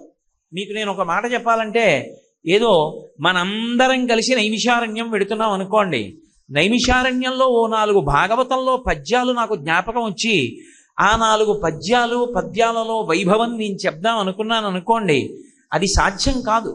నేను అలా చెప్పడం కుదరదు. ఎందుకనంటే ఆ రైలు పెట్టెలో వెడుతున్నప్పుడు దానికి అనేక పరిమితులు ఉంటాయి. పెద్ద పెద్ద చప్పుళ్ళు ఉంటాయి. ఏదో నా పక్కన ఉన్న వాళ్ళకి వినపడుతుంది, అక్కడ ఉన్న వాళ్ళ వరకు ఎలా వినపడుతుంది? అందరూ నా దగ్గరికి వచ్చి నిలబడటం ఎలా సాధ్యం? సాధ్యం కాదు. అటువంటి వాటిని విమర్శించకూడదు. చాలా తప్పు, రైళ్లలో భజన చేస్తున్నారండి అనకూడదు. సంకీర్తన అనేటటువంటి దానికి పరిమితి లేదు. ఎక్కడైనా సంకీర్తన జరగవలసిందే. వాళ్ళు ఒళ్ళు మరిచిపోయి పరమ సంతోషంతో సంకీర్తన చేద్దాం అనుకున్నారనుకోండి, ఆ పెట్టెలో ఉన్న వాళ్ళందరూ యాత్రకు ఎడుతున్న వాళ్ళే, వాళ్ళందరూ కలిసి సంతోషంగా భగవన్నామం సంకీర్తన చేస్తున్నారనుకోండి, అందరూ ఒకచోటే కూర్చోక్కర్లేదు. అందరూ పెట్టెలో వేరు స్థానాల్లో కూర్చున్నా అందరికీ అలా పాడడం అలవాటు కాబట్టి అందరూ కలిసి అఖిలాండేశ్వరి అంబ పరమేశ్వరి అఖిలాండేశ్వరి ఆదిపరా శక్తి పాలయమాం అని భజన చెయ్యాలనుకుంటే అందరూ ఎక్కడ కూర్చున్నా చేసేస్తారంతే. ఎంత సంతోషంగా ఉంటుందో తెలియని వాడికి కూడా అక్కడ కూర్చుంటే మనస్సు ఎంతో ప్రశాంతంగా, ఎంతో సంతోషంగా అనిపిస్తుంది. అందుకే ఈ భగవన్నామ సంకీర్తన మనకు కలియుగంలో విశేషమైనటువంటి ప్రాధాన్యత ఉన్నది. అందుకే భగవంతుడికి పల్లకీ మోయడం ఎలాగో భగవన్నామ సంకీర్తన చేయడం అలా. పల్లకీ పట్టుకోవాలనుకోండి, ఒక్కడే ఉంటే పల్లకీ పట్టుకోలేడు. భగవన్నామ సంకీర్తన చెయ్యాలనుకోండి, ఒక్కడే ఉంటే చేయడం అంత తేలిక కాదు. 10 మంది కూడారనుకోండి, భగవన్నామ సంకీర్తనం చేయడంలో చాలా సంతోషం ఉంటుంది. అలా కాకుండా కేవలం నామం అన్నాననుకోండి, దానికి కొన్ని పరిమితులు వచ్చేస్తాయి. ఏదో 10 మందిని పిలిచి మీరందరూ విష్ణు సహస్రం చదవండి అన్నాను అనుకోండి, ఆవలించేవాడు ఆవలిస్తూ ఉంటాడు, ఏదో చదివేవాడు చదువుతూ ఉంటాడు, దాని మీద దృష్టి ఉంటే ఉంటుంది, లేకపోతే లేదు. ఓడు చదువుతూ ఉంటాడు, ఓడు పుస్తకం చూస్తూ ఉంటాడు, ఓడు ఓ శ్లోకం చదువుతాడు, 2వ శ్లోకం నాకు రాదని ఊరుకుంటాడు, ఒకడు ఏటికి ఎగసన్నాలాగుతాడు, ఒకడు ఏటికి దిగసన్నాలాగుతాడు. శ్రీమాత శ్రీ మహారాజ్ఞి శ్రీమత్సింహ అసనైశ్వరి అని నేను అనేటప్పటికీ ఇంకోడప్పుడే శివశక్త్యైక్య రూపిణి లలితాంబికాకి వెళ్ళిపోతాడు. ఒకడు ఓలా చదువుతాడు, ఓడు ఓలా చదువుతాడు. ఓ అరగంట అయ్యేటప్పటికీ అసలు అందులో ఏ శ్లోకం ఎవడు చదువుతున్నాడో తెలియదు. అదో విచిత్రమైన ధ్వని బయలుదేరుతుంది. చాలా చోట్ల మీరు చూడండి, సహస్రనామం చదువుతున్నారంటారు, 5 నిమిషాలు. 5 నిమిషాల తర్వాత అసలు ఎవడు ఏ శ్లోకం చదువుతున్నాడో ఏమీ అర్థం కాదు. అదో పెద్ద అల్లరి కింద ఉంటుంది. అదే భగవన్నామ సంకీర్తన మొదలుపెట్టండి, అటు ఇటు వెళ్ళిపోయిన వాళ్ళు కూడా ఎవరి ప్రమేయం లేకుండా గాడిలో పడిపోతారు. పడిపోయి అందరూ ఏకకంఠంతో చేస్తారు. అప్పుడు రోమాంచితమై ఎంత సంతోషంగా ఉంటుందో. కలియుగంలో భగవన్నామ సంకీర్తన మనకు అంత ప్రాధాన్యత ఉంది. భగవన్నామాన్ని పలకడం అలవాటైందనుకోండి, నాలుకకు ఆ నామం పలకడం అలవాటు. ఏదో ఏ పని చేస్తున్నదో ఆవలింత వచ్చిందనుకోండి, ఓసారి భగవన్నామని చెప్తాడు. ఆఖరికి తలుపు సందులో వేలు పడిందనుకోండి, అప్పుడు కూడా భగవన్నామం చెప్తాడు. భగవన్నామం చెప్పడంలో అంత సంతోషం ఉంటుంది. అయితే నామమునందు ఒక పెద్ద విశేషం ఉంటుంది. ఇప్పుడు నాకు ఒక పేరుంది, నన్ను కోటేశ్వరరావు అని పిలుస్తూ ఉంటారు. మీరు నన్ను కోటేశ్వరరావు గారు అని పిలిచారనుకోండి, సభ నడుస్తుండగా అక్కడ నిలబడి గట్టిగా నేను వెంటనే ఇలా తల తిప్పి చూస్తాను, ఎవర్రా అంత గట్టిగా పిలిచారు నన్ను అని. అదే కామేశ్వరరావు గారు అని పిలిచారనుకోండి, నేను తల తిప్పను, ఎవరినో పిలిచారనుకుంటాను. నాకు ఒక్కటే పేరు ఉంటుంది. మరి భగవంతుడికి ఒక్క పేరు ఉండదు, అనేక పేర్లు ఉంటాయి. మరి భగవంతుడికి అన్ని పేర్లు ఎందుకు, మనకు ఒక్కటే పేరు ఎందుకు అంటే, మనది వ్యావహారికము అంటారు. అంటే పిలవగానే పలకడానికి, మన దృష్టి అటువైపు మరల్చబడడానికి తేలికగా ఒక సాధనముగా ఒక పేరు ఉండాలి. కాబట్టి ఒక నామాన్ని తండ్రి ఉంచుతాడు. ఆ నామకరణం చేసినప్పుడు ఆ పేరు పెడతారు. ఆ పేరు పెట్టినప్పుడు ఆ పేరుతో పిలిస్తే పలకడం వాడికి అలవాటైపోతుంది. ముందు చంటి పిల్లవాడికి ఏం తెలుసని వాడి పేరని వాడికి తెలియదు. కొన్నాళ్ళు పోయిన తర్వాత ముందు కార్తికేయ శర్మ అన్నారనుకోండి, వాడేం పలకడేటో తిరిగి వెళ్ళిపోతుంటాడు. కార్తికేయ శర్మ ఎవడో వాడికే తెలియదు, నేనేనని వాడికి తెలియదు. కొన్నాళ్ళు అయిపోయింది అనుకోండి, వాడికి ఓ ఏడాది వచ్చింది అనుకోండి, కార్తికేయ శర్మ అన్నారనుకోండి, వాడు వెనక్కి తిరిగి ఊ అంటాడు. అంటే వాడికి అర్థమైపోయింది, ఓ ఇది నా పేరు అని వాడికి తెలిసింది. భగవంతుణ్ణి మీరొక్కటి ఆలోచించండి, ఆయనకి ఒక పేరు కాదు, ఎన్ని పేర్లు అంటే 1000 అనకూడదు, సహస్రం అంటే అనంతము అని. అనంతమైన నామములుంటే ఆ నామాలు పెట్టి పిలిచినప్పుడు ఏ పేరు పెట్టి పిలిస్తే నా పేరు పెట్టి పిలుస్తున్నారని ఆయన పలకడం తేలికవుతుంది. అసలు అన్ని నామాలు ఎందుకు? నాకున్నట్టే ఆయనకి ఒక్క పేరుంటే సరిపోదా?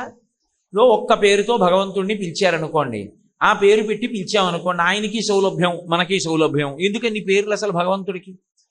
ఇక్కడ తేడా ఎందుకు వస్తోంది అన్నది బాగా అర్థం చేసుకోవాలి. అసలు ఆ అర్థం చేసుకోవడం వస్తే తప్ప భగవన్నామమునందు రుచి పుట్టదు. మీరు ఒకటి ఆలోచించండి, ఏదో కూర తీసుకొచ్చి వేస్తారు, పప్పు తీసుకొచ్చి వేస్తారు, పచ్చడి వేస్తారు, పాయసం వేస్తారు, పులిహార వేస్తారు. ఇది అన్నిటిలోకి చాలా బాగుంది అని ఇంకొంచెం వెయ్యండి అంటారు. ఎప్పుడు అంటారు? ఏదో పప్పు కలుపుకొని ముందు కొద్దిగా పప్పు తీసి కలుపుకొని నోట్లో పెట్టుకుని అంత బాగా లేదులే చప్పగా ఉంది అనుకుని, ఒక కూర తీసి కలుపుకొని అంత బాగా లేదులే ఘాటు లేదు అని రెండవ కూర కొద్దిగా కలుపుకొని ఇది బాగుంది అని ఆ కూర వేసింది కలుపుకొని ఇంకొంచెం వెయ్యండి అని అడుగుతారు, మారు అడ్డని అడుగుతారు. అసలు అందులో రుచి ఒకటి తెలిస్తే కదా మీరు దాన్ని ఎందుకు రమించి మళ్ళీ వెయ్యమని అడగడం. భగవన్నామమునందు రుచి తెలిస్తే నామము పలుకుతుంది. నాలుక రుచి తెలిస్తే మారువడ్డని అడిగినట్టు భగవన్నామము యొక్క రుచిని మనసు తెలుసుకుంటే భగవన్నామమును పలకడానికి నాలుక సంతోషంగా ముందుకొస్తుంది. ఏమిటా రుచి ఎలా తెలుస్తుంది? అందుకే భగవన్నామమును పలకడంలో రుచిని ప్రధానంగా చెప్తారు. శ్రీరామ నీ నామం ఎంత రుచిరా, ఎంత రుచి ఎంత రుచి ఎంత రుచిరా, పాలు మీ గడల కన్నా పంచదార తేనెల కన్నా శ్రీరామ నీ నామం ఎంత రుచిరా అంటారు. అంటే దాని ఉద్దేశ్యం శ్రీరామనామానికి కూడా ఏదో రుచి ఉందని, దాన్ని కూడా కూర వండుకోవచ్చని దాని అర్థం కాదు. శ్రీరామనామమునకు ఉన్న వైభవం ఏమిటో నీకు అర్థమైతే, అయ్య బాబోయ్ ఆ నామం పలకకుండా నేను ఎలా ఉండగలను అని మళ్ళీ నేను ఆ నామం వదిలిపెట్టలేనని నువ్వు పట్టుకుంటావు. పట్టుకున్నప్పుడు నాలుక దాన్ని పలుకుతూ ఉంటుంది. ఇంత అదృష్టమా, అది అనకుండా నేను ఎలా ఉంటానురా అని ఆ నామాన్ని పలుకుతావు. అలా పలకడానికి తగినటువంటి అనురక్తి ఎందుకు కలుగుతుంది అంటే ఆ నామము యొక్క వైభవాన్ని విచారణ చెయ్యడం చేత కలుగుతుంది. మీకు నేను బాగా అర్థమయ్యేటట్టుగా చెప్పాలి అంటే, భగవంతుని యొక్క నామములు కేవలము నామవాచకములు కావు. ఏదో నాకు కోటేశ్వరరావు అని పేరున్నట్టే భగవంతుడికి కూడా పిలవడం కోసమని ఒక పేరు కాదు. భగవంతుని యొక్క నామములకు గౌణములని పేరు. గౌణములంటే గుణావిష్కృతములు, ఆయన యొక్క గుణములను అవి ఆవిష్కరిస్తాయి. భగవంతుడికి కూడా గుణాలుంటాయా? సత్వగుణం, రజోగుణం, తమోగుణం, అలా 3 గుణాలు ఆయనకి ఉంటాయా? మరి భగవంతుడికి కూడా 3 గుణాలుంటే ఆయన మనతో సమానం అయిపోలా? ఆయనకి కోరికలు ఉన్నట్టు, ఆయన నిద్రపోయినట్టు, ఆయన లేచినట్టు, అప్పుడప్పుడు ప్రశాంతంగా ఉన్నట్టు, చాలాసేపు అశాంతిగా ఉన్నట్టు అర్థం అవట్లా? మరి ఆయనకి గుణములు ఎందుకు ఉంటాయి అంటే, గుణాతీతుడైనటువంటి భగవంతుడు భక్తులను కాపాడడంలో ఒక్కొక్కసారి ఒక్కొక్క గుణాన్ని బయట పెడతాడు. అవి వ్యాఖ్యానములుగా వచ్చే నామాలకి. లేకపోతే విష్ణు సహస్రనామ స్తోత్రానికి శంకరాచార్యుల వారు భాష్యం ఎందుకు చెయ్యాలి? అవి కేవలం పేర్లు అనుకోండి. కోటేశ్వరరావు, ఈ పేరు నీకు ఎందుకు వచ్చిందయా అని అడిగారు అనుకోండి. ఏదో మా తాతగారు ఉండేవారండి, మాతామహులు, వారికి ఆ పేరు ఉండేది, వారి పేరు మీదుగా నాకు కూడా ఆ పేరు పెట్టుకున్నారు, అందుకని నా పేరు కోటేశ్వరరావు, అంతే, అంతవరకే. అంతకన్నా దానికి వ్యాఖ్యానం ఉండదు. మీ తాతగారు ఎందుకు పెట్టుకున్నారు ఆ పేరు అంటే మా తాతగారు భగవన్నామాన్ని తన పేరుగా పెట్టుకున్నారు, ఆ పేరు నాకు కూడా వచ్చింది, అంతే. కానీ విష్ణు సహస్రనామం ఉందనుకోండి, 1000 నామాలు ఉన్నాయి. విశ్వం విష్ణు వషట్కారో భూత భవ్య భవత్ప్రభు భూతకృత్ భూతభృద్భావో భూతాత్మ భూతభావన. ఈ నామాలు కేవలం పేర్లు కావు. ఈ ఒక్కొక్క పేరు వెనక ఎంతో అర్థం ఉంది. ఈ అర్థం నీకు తెలియాలి అంటే ఆ నామములకు వ్యాఖ్యానం చేశారు, భాష్యం చేశారు పెద్దలు. శంకరాచార్యుల వారు విష్ణు సహస్రనామ స్తోత్రానికి పరమ ప్రామాణికమైనటువంటి భాష్యాన్ని వెలయించారు. ఇప్పుడు విశ్వం ఆ మాట గురించిన వ్యాఖ్యానం చదివారనుకోండి, ఏదో భగవంతుణ్ణి పిలవడం కాదు. అసలు ఏదో విష్ణువు అంటే భౌతికంగా నేను ఎలా ఉంటానో అలా ఉంటాడు అనుకోకూడదు. విశ్వం అన్న మాటకి శంకరాచార్యుల వారి వ్యాఖ్యానం చదివారనుకోండి, విశ్వమంతటా వ్యాపించిన రీతిలో విష్ణువు ఎలా ఉంటారు అన్నదాని గురించి, విశ్వముగా మాయ చేత ఎలా కనపడుతూ ఉంటారు అన్న వ్యాఖ్యానం చదివారనుకోండి, అప్పుడు మీకు అబ్బా ఎంత గొప్ప నామం రా నామం అని మీకు అనురక్తి పుడుతుంది. దాని మీద అనురక్తి పుడితే, నిన్నను 10 నామాలకు అర్థం చదివాను, ఎంత బాగున్నాయో తెలుసా, నిజంగా నామాలకు అర్థం చదువుతుంటే మనసు రమించిపోయింది అని ఆ 10 నామాల యొక్క విశేషం భార్య గారికి చెప్పారనుకోండి, మళ్ళీ రేపు పొద్దున్న ఆ 10 నామాల యొక్క అర్థం తెలుసుకుని పరవశించినటువంటి నాలుక మళ్ళీ మళ్ళీ ఆ నామాలు పలకాలని అనిపిస్తుంది. అది భగవన్నామము యొక్క రుచి తెలియుట. 2 సామాన్య స్థాయిలో అనుకోండి, భగవన్నామము యొక్క అర్థము లోతుగా ఏ శంకర భగవత్పాదులో ఇచ్చినట్టుగా తెలియక్కర్లేదు. బాహ్యంలో అసలు ఆ నామము యొక్క వైభవం ఏమిటి, ఆ పేరు పిలిస్తే ఏమవుతుంది అన్న విషయం మీకు అర్థమైందనుకోండి, నామమునందు అనురక్తి కలుగుతుంది. మీరు ఒక్క విషయాన్ని బాగా పట్టుకునే ప్రయత్నం చేయండి. నామమునకు అంత వైభవం ఎందుకు వస్తుంది అంటే, మొట్టమొదటి కారణము, నామము నామిని తీసుకొస్తుంది. నామి అంటే పేరున్నవాడు, నామము అంటే ఆయన పేరు, పిలిచేవాడు ఒకడు కదూ. నేనున్నాను, శివుడు ఉన్నాడు. ఇప్పుడు శివనామం ఉన్నది, నేను శివా శివా శివా అని పిలిచాను, ఎవరు రావాలి? శివుడు రావాలి కదూ. నేను ఎవరిని పేరు పెట్టి పిలిచానో వాడు రావాలి. నేను ఆర్తితో భక్తితో పిలవాలనుకున్నప్పుడు నామము కన్నా తేలిగ్గా ఉన్నది ఇంకోటి ఉందా? అప్పుడు స్వరంతో వేదమంత్రం చెప్పు అన్నాను అనుకోండి, ఎంతమంది చెప్తారు? ఎంతమందికి వస్తుంది స్వరంతో వేదమంత్రం చెప్పడం? సాధ్యం కాదు. ఓ పద్యం చెప్పు, ఎంతమంది చెప్తారు? సాధ్యం కాదు. ఒక దండకం చెప్పు, ఎంతమంది చెప్తారు? సాధ్యం కాదు. ఒక్క చరణం చెప్పు ఒక పాటలో, చెప్పలేడు. పోనీ అసలు దానికి అనుపల్లవి చెప్పు చాలు, చెప్పలేడు. ఒక నామం చెప్పు చాలు అన్నాను అనుకోండి, ఏ ఒత్తు లేదు. ఏదో రామ అనమన్నాను అనుకోండి, ఏమిటి కష్టం? నాకేదో కష్టం వచ్చింది, రామా రామా రామా నువ్వే రక్షించాలి రామా అని అనుకోవాలి. ఇప్పుడు దాన్ని అనడానికి ఏమిటి కష్టం? ఏ కష్టం ఉండదు. కానీ రామా రామా రామా అన్నప్పుడు నామి వస్తాడా రాడా? రామా రామా రామా అని పిలవగా పిలవగా ఎవరు రావాలి? రాముడే రావాలి. రాముడు వస్తే ఏం చేస్తాడు? ఆపదామపహర్తారం దాతారం సర్వసంపదాం లోకాభిరామం శ్రీరామం భూయో భూయో నమామ్యహం. రామా రామా రామా అండం నాకు అలవాటు అయిపోయింది అనుకోండి. రాముడికి ఉండే లక్షణం ఏమిటి? వీడు నన్ను అస్తమానం పిలుస్తుంటాడు రా అని నా దగ్గర ఉన్నాడు అనుకోండి. అప్పుడు రాముడు ఏం చేస్తాడు? ఉట్టినే నా పక్కన కూర్చోడు, ఆయనకో లక్షణం ఉంది. ఆయన ఏం చేస్తాడంటే ఆపద తీసేస్తాడు. ఆపద అంటే నీ బుద్ధి చేత నువ్వు దేన్ని తొలగించలేవో దానికి ఆపద అని పేరు. ఉదాహరణకి ఒక పాము అలా వచ్చేస్తోంది, మొన్ననే మేము పోతన గారు పుట్టిన స్థలం బమ్మెర చూడ్డానికి వెడుతున్నాం కార్లలో. బ్రహ్మాండమైనటువంటి సర్పం, చాలా పెద్ద పాము ఒకటి రోడ్డుకి ఇటుపక్క నుంచి అటుపక్కకు వస్తాను. అంత పెద్ద పాముని, బహుశా అది నాగుపామో త్రాచుపామో, దాన్ని కారు తొక్కేస్తే లేనిపోని ఇబ్బంది కలుగుతుంది. అంతటి మహాసర్పాన్ని ఎందుకు తొక్కేయాలని కారుని అకస్మాత్తుగా ఆపాడు ఆ వాహనానికి చోదకుడు. కారు ఆగిపోయింది. అది జర మెలికలు తిరిగి వెళ్ళిపోయిందిట. నేను చూడలేదట. ఆ సమయంలో ఏదో మాట్లాడుతున్నాను, మా గోపాలకృష్ణ గారు చూశారు. ఎంత పెద్ద పామో గురువు గారు, మెలికలు తిరిగి వెళ్ళిపోయిందన్నారు. ఇప్పుడు ఆ పాము అడ్డంగా వచ్చింది కారులో ఉండగా కాబట్టి సరిపోయింది.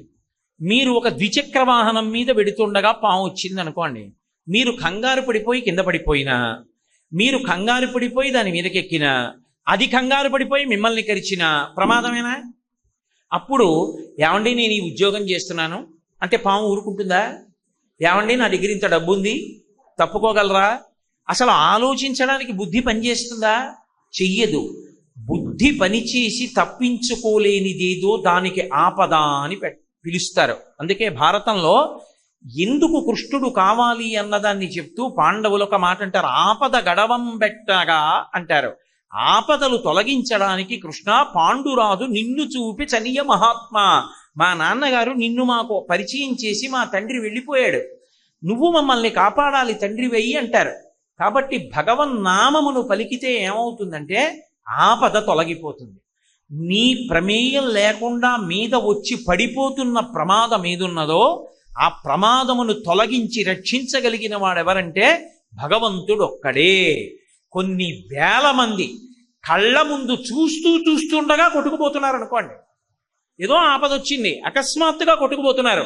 అందులో ఎవడో ఒక్కడు మాత్రం కేదారేశ్వర కేదారేశ్వర కేదారేశ్వర అని అరిచాడు.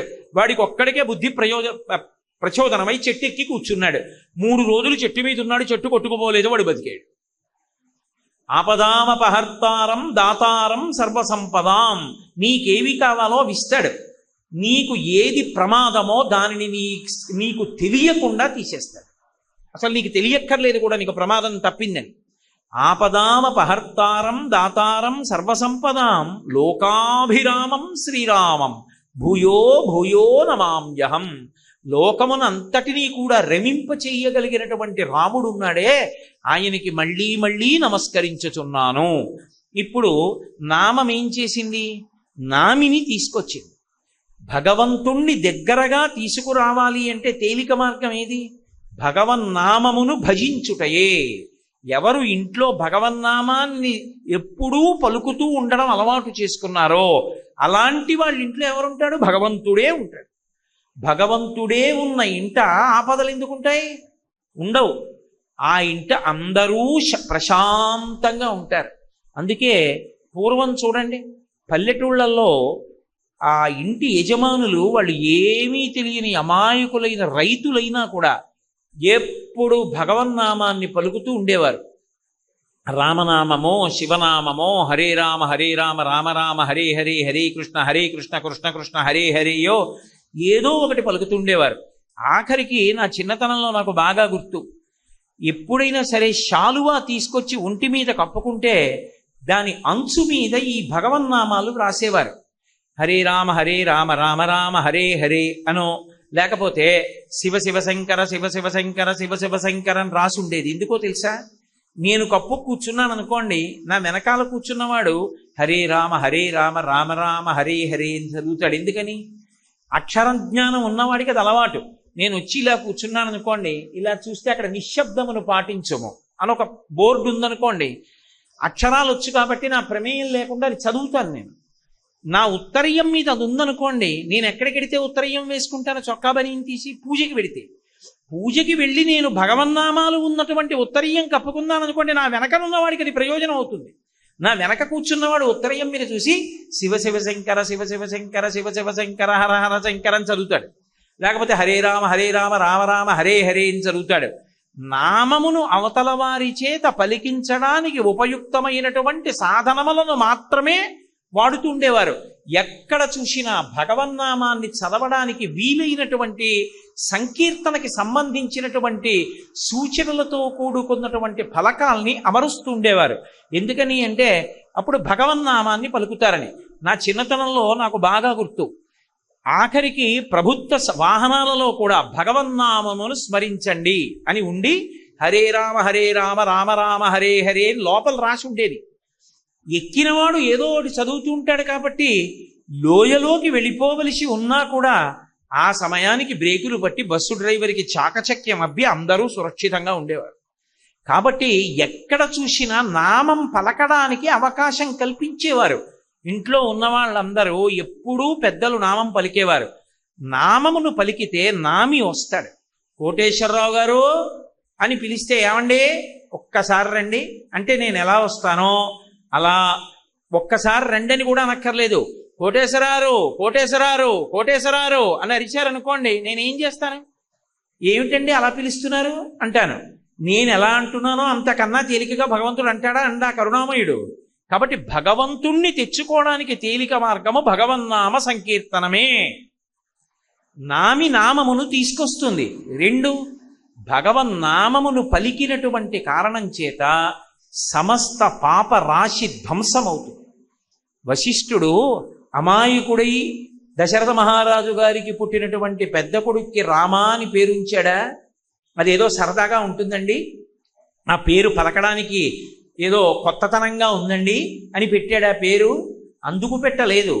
ఎందుకు పెట్టాడంటే ఆయన బ్రహ్మర్షి. ఆయన దాన్ని మహదవకాశంగా తీసుకున్నాడు. నేను ఇప్పుడు ఈ పిల్లవాడికి ఏ పేరు ఉంచుతానో, ఈయన కథ చదువుకున్నా, ఈయన గురించి తెలుసుకున్నా, ఈయన పేరు పలకడం మీద లోకానికంతటికీ కూడా అనురక్తి ఏర్పడుతుంది. ఎటువంటి నామాన్ని తీసుకొచ్చి పెట్టాడు అంటే అదేం సామాన్యమైన విషయం పెట్టలేదు. ఆయన అష్టాక్షరీ మహామంత్రానికి ప్రాణప్రదమై జీవమైనటువంటి అక్షరము రా. ఎందుకనంటే అష్టాక్షరీ మహామంత్రంలోంచి రా అన్న అక్షరాన్ని తీసేశారనుకోండి, నా ఆయనాయ నువ్వు ఎవ్వరికీ కూడా ఆధారభూతుడవు కావు, వ్యతిరేకమైన అర్థం వస్తుంది. రా ఉందనుకోండి, మంత్రానికి అంతటికీ కూడా సక్రమమైన అర్థం వస్తుంది. రా అగ్నిబీజం. సంస్కృతంలో ఒక్కొక్క అక్షరమునందు ఒక్కొక్క శక్తి ఉంటుంది. ఆ అక్షరాన్ని మీరు నాలుక మీద పలుకుతున్నారనుకోండి, అది విస్ఫోటనం అవుతుంది, పగులుతుంది. అది మీరు చూడండి, కొన్ని మాత్రలు ఉంటాయి, వాటిని నాలుక మీద పెట్టుకుంటే వెంటనే మంచినీళ్ళు అక్కర్లేదు, కరిగిపోయి లోపలికి వెళ్ళిపోతాయి. ఒక్కొక్క మాత్ర ఉందనుకోండి, కొంచెం పెద్దది ఉంటుంది, నీటి సహాయం తీసుకుని నీటితో గుటక వేసి లోపలికి పుచ్చుకోవలసి ఉంటుంది. ఇప్పుడు మీరు ఏ మాత్ర పుచ్చుకున్నారో ఆ మాత్ర లోపలికి వెళ్ళి అలా ఉండిపోతుందా? ఉండదు, అది కరిగిపోతుంది. అది కరిగిపోవడమే విస్ఫోటనం అంటారు. కరిగిపోయి అందులో ఉన్నటువంటి రసాయనములన్నీ రక్తంలో కలుస్తాయి. ఇప్పుడు ఆ రసాయనం ఏం చేస్తుంది? ఏ వ్యాధి కలగడానికి తగిన సూక్ష్మాంగ జీవులు రక్తంలోకి వెళ్ళాయో వాటనన్నిటినీ కూడా ఈ రసాయనం చంపేస్తుంది. వ్యాధి నుండి బయటపడ్డా లేదా? మాత్ర వేసుకున్నది నువ్వు, కానీ మాత్ర లోపలికి వెళ్ళి ఎంత విస్ఫోటనం చేస్తోందో నీకు తెలుసా? తెలియక్కర్లేదు, దాని ఫలితం అని చూపిస్తుంది. అలాగే అక్షరముల యందు కూడా విస్ఫోటన శక్తి ఉంటుంది. అందుకే శబ్దము శక్తి స్వరూపము. శబ్ద బ్రహ్మమయీ చరాచరమయీ జ్యోతిర్మయీ వాంగ్మయీ అని పిలుస్తారు. శబ్దమును నేను సరిగా పలకలేదనుకోండి, అది మీ యందు ఉద్వేగమునకు కారణమవుతుంది. నేను సరిగా ఉచ్చరించాననుకోండి, అది మీ సంతోషానికి కారణం అవుతుంది. నాకు సభాముఖంగా అలా చెప్పడం ఇష్టం లేదు, కానీ నేను మీతో అర్థం అవడం కోసం మాత్రమే ఈ మాట అంటున్నాను. నేను ఎవరి దగ్గరికో వెళ్ళి మీ అమ్మగారు ఉన్నారా అండి అని అడిగాను అనుకోండి, లేదా మీ నాన్నగారు ఉన్నారా అండి అని అడిగాను అనుకోండి, ఎంతో సంతోషంగా మా నాన్నగారు ఇంట్లో ఉన్నారు లేరు చెప్తారు. మీ అమ్మగారి మొగుడు ఉన్నాడా అండి అని నేను అడిగాను అనుకోండి, ఇప్పుడు మీ నాన్నగారు ఉన్నారా అండి అనే నేను అడిగాను, అందులో తప్పేం లేదు. కానీ మీ అమ్మగారి మొగుడు ఉన్నారా అండి అని నేను అడిగాను అనుకోండి, బుద్ధి ఉందా నీకు, మాట్లాడటం వచ్చా అని అడుగుతారు. శబ్దమునకు అవతల వారి యందు ఉద్వేగమును కానీ శాంతిని కానీ నింపగలిగిన శక్తి ఉంటుంది. అది విస్ఫోటనం అంటారు. అది ఒక్కొక్క అక్షరం విస్ఫోటన శక్తితో ఉంటుంది. మంత్రములకు ఉండేటటువంటి గొప్పతనం అక్కడ ఉంటుంది. బీజాక్షరములు అంటారు. బీజం అంటే విత్తనం. విత్తనాన్ని నేను మీకు ఉదాహరణ చెప్పాలంటే, ఓ చిక్కుడు గింజ తీసుకెళ్ళి నేను మట్టిలో పెట్టి నీళ్లు పోసాను అనుకోండి, ఆ చిక్కుడు గింజ బద్దలవుతుంది, రెండు కింద చీలుతుంది, మధ్యలోంచి అంకురం బయటికి వస్తుంది. అది విస్ఫోటనమై పగిలితే తప్ప అంకురం పైకి రాదు. అలాగే స్వరంతో బీజాక్షరాలు మంత్రంలో అవి పలుకుతున్నారనుకోండి, అవి లోపల విస్ఫోటనమవుతాయి. విస్ఫోటనమై ఒక్కొక్క మంత్రాన్ని చదువుతున్నప్పుడు, జపం చేస్తున్నప్పుడు ఒక్కొక్క రకమైన శక్తి లోపల ఆవిర్భవిస్తుంది. గాయత్రీ మహామంత్రాన్ని చాలా బాగా జపం చేశాడనుకోండి, బుద్ధి పరమేశ్వరుడి వైపుకి తిరిగిపోతుంది, అంకితం అయిపోతుంది బుద్ధి. ఇక ఏదీ కోరుకోదు, భగవంతుడిని ఒక్కడనే కోరుకుంటుంది. ఆయన కోసం ఎంత త్యాగమైనా చేస్తుంది. ఆ శక్తి వచ్చేస్తుంది గాయత్రి చేసిన వాడికి. అలా అష్టాక్షరీ మహామంత్రానికి ప్రాణప్రదమైనటువంటి రా అనబడేటటువంటి బీజాక్షరమునందు అగ్ని ఉంటుంది. ఆ అగ్ని ఏం చేస్తుంది అంటే, దానికి ఉండే శక్తి అది కాలుస్తుంది. అది దేన్ని కాలుస్తుంది అంటే పాపములను కాల్చేస్తుంది. దానికి ఆ లక్షణం ఉంది. పాపరాశిని కాల్చగలిగినటువంటి శక్తి రా అనబడేటటువంటి అగ్ని బీజమునకు ఉంది. మా అమృత బీజం. అమృత బీజమైన కారణం చేత మళ్ళీ పాపములు చెయ్యాలనేటటువంటి ఆలోచన లోపలికి రాకుండా, ఇంద్రియముల లోపలికి విషయ సంబంధమైనటువంటి ఆలోచనలు రాకుండా పవిత్రమైన ఆలోచనలే కలిగేటట్టుగా, అటువంటి వాటినే చూడాలనేటటువంటి ఉద్దేశం అమృత బీజం కల్పిస్తుంది. అందుచేతనే రామ అని ఉంచారు. రా అంటే నోరు తెరుచుకోవాలి. రా అన్నప్పుడు నోరు తెరుచుకోవాలి, మా అన్నప్పుడు మూసుకోవాలి పెదవులు. రా అంటే తెరుచుకున్నప్పుడు పాపములు కాలిపోయి బయటికి వెళ్ళిపోతాయి. మా అన్నప్పుడు అమృత బీజం కాబట్టి కవాటం మూసుకుపోతుంది. మూసుకుపోయి మళ్ళీ పాపములు లోపలికి వెళ్లకుండా కాపాడుతుంది. కాబట్టి రామ దేని కొరకు ఇచ్చారు వశిష్ఠ మహర్షి? పాపరాశి ధ్వంసం చేసుకుని కలియుగం వస్తోంది కాబట్టి, ద్వాపర యుగంలో ఇంకొక పాదం పోతోంది కాబట్టి ధర్మానికి, తరువాత వచ్చే కలియుగం ఇంకా ప్రమాదం కాబట్టి భగవన్నామాన్ని పట్టుకుని అందరూ తరించడానికి వీలుగా శ్రీరామనామాన్ని పెద్ద కొడుకైనటువంటి రామచంద్రమూర్తికి ఉంచారు. ఇప్పుడు ఏ పని చేస్తున్నా రామ రామ రామ రామ రామ రామ రామ అండం అలవాటైందనుకోండి, అలా అలవాటైనటువంటి ఆ ఒక్క అలవాటు చాలు, వాడు తరించిపోతాడు. వాడు ప్రాణోత్క్రమణ సమయాన్ని పొందుతుంటే నిశ్చయాత్మకంగా, అందులో మీకేమీ అనుమానం అక్కర్లేదు, ఎన్నో సంఘటనలు ఉన్నాయి అటువంటివి, ఖచ్చితంగా రామచంద్ర ప్రభువు వచ్చి దర్శనం చేసి వాడిని తీసుకెడతాడు, దర్శనమిచ్చి తీసుకెడతాడు. రామనామము అంత గొప్పది, శివనామము అంత గొప్పది. శివ అందుకే కాళహస్తీశ్వర శతకం చేస్తూ ధూర్జటి పవి పుష్పంబగు అగ్ని మంచగు ఆకోపారం భూమిస్థలంబగు శత్రుండతిమిత్రుడో విషము దివ్యాహారమౌ నిన్నగా అవనీమండలి లోపలం శివ శివేచ్ఛాభాషణోల్లాసకిన్ శివా నీ నామము సర్వవస్యకరమౌ శ్రీకాళహస్తీశ్వర అన్నాడు. పవి పుష్పంబగు, వజ్రం వజ్రము చేతనే బద్దలవుతుంది. వజ్రం పెట్టి కొడితే ప్రాణం విడిచిపెడతారు. అటువంటి వజ్రము పువ్వుగా మారిపోతుంది శివనామం చేసిన వాడికి. అంటే వజ్రం పెట్టి కూడా వాడిని ఏమీ చేయలేడు. కాబట్టి పుష్పంబగు అగ్ని మంచగు, పరమభక్తుడై ఎప్పుడూ శివనామం చెప్పేవాడి పట్ల అగ్ని మంచుగా మారుతుంది. అగ్ని మంచగు ఆకూపారం భూమిస్థలంబగు, సముద్రం భూమిగా మారుతుంది. ఆకూపారం భూమిస్థలంబగు శత్రుండతిమిత్రుడవు, శత్రువు కూడా మిత్రుడిగా మారతాడు ఎప్పుడూ శివనామం పలికేవాడికి. శత్రుండతిమిత్రుడవు విషము దివ్యాహారమౌ నిన్నగా, విషము దివ్యమైనటువంటి ఆహారం అవుతుంది. కాబట్టి శివ శివేచ్ఛాభాషణోల్లాసకిన్, ఎప్పుడూ శివనామం పలకాలనేటటువంటి ఉత్సుకత కలిగినటువంటి వాడికి పై ప్రయోజనములన్నీ సిద్ధిస్తాయి.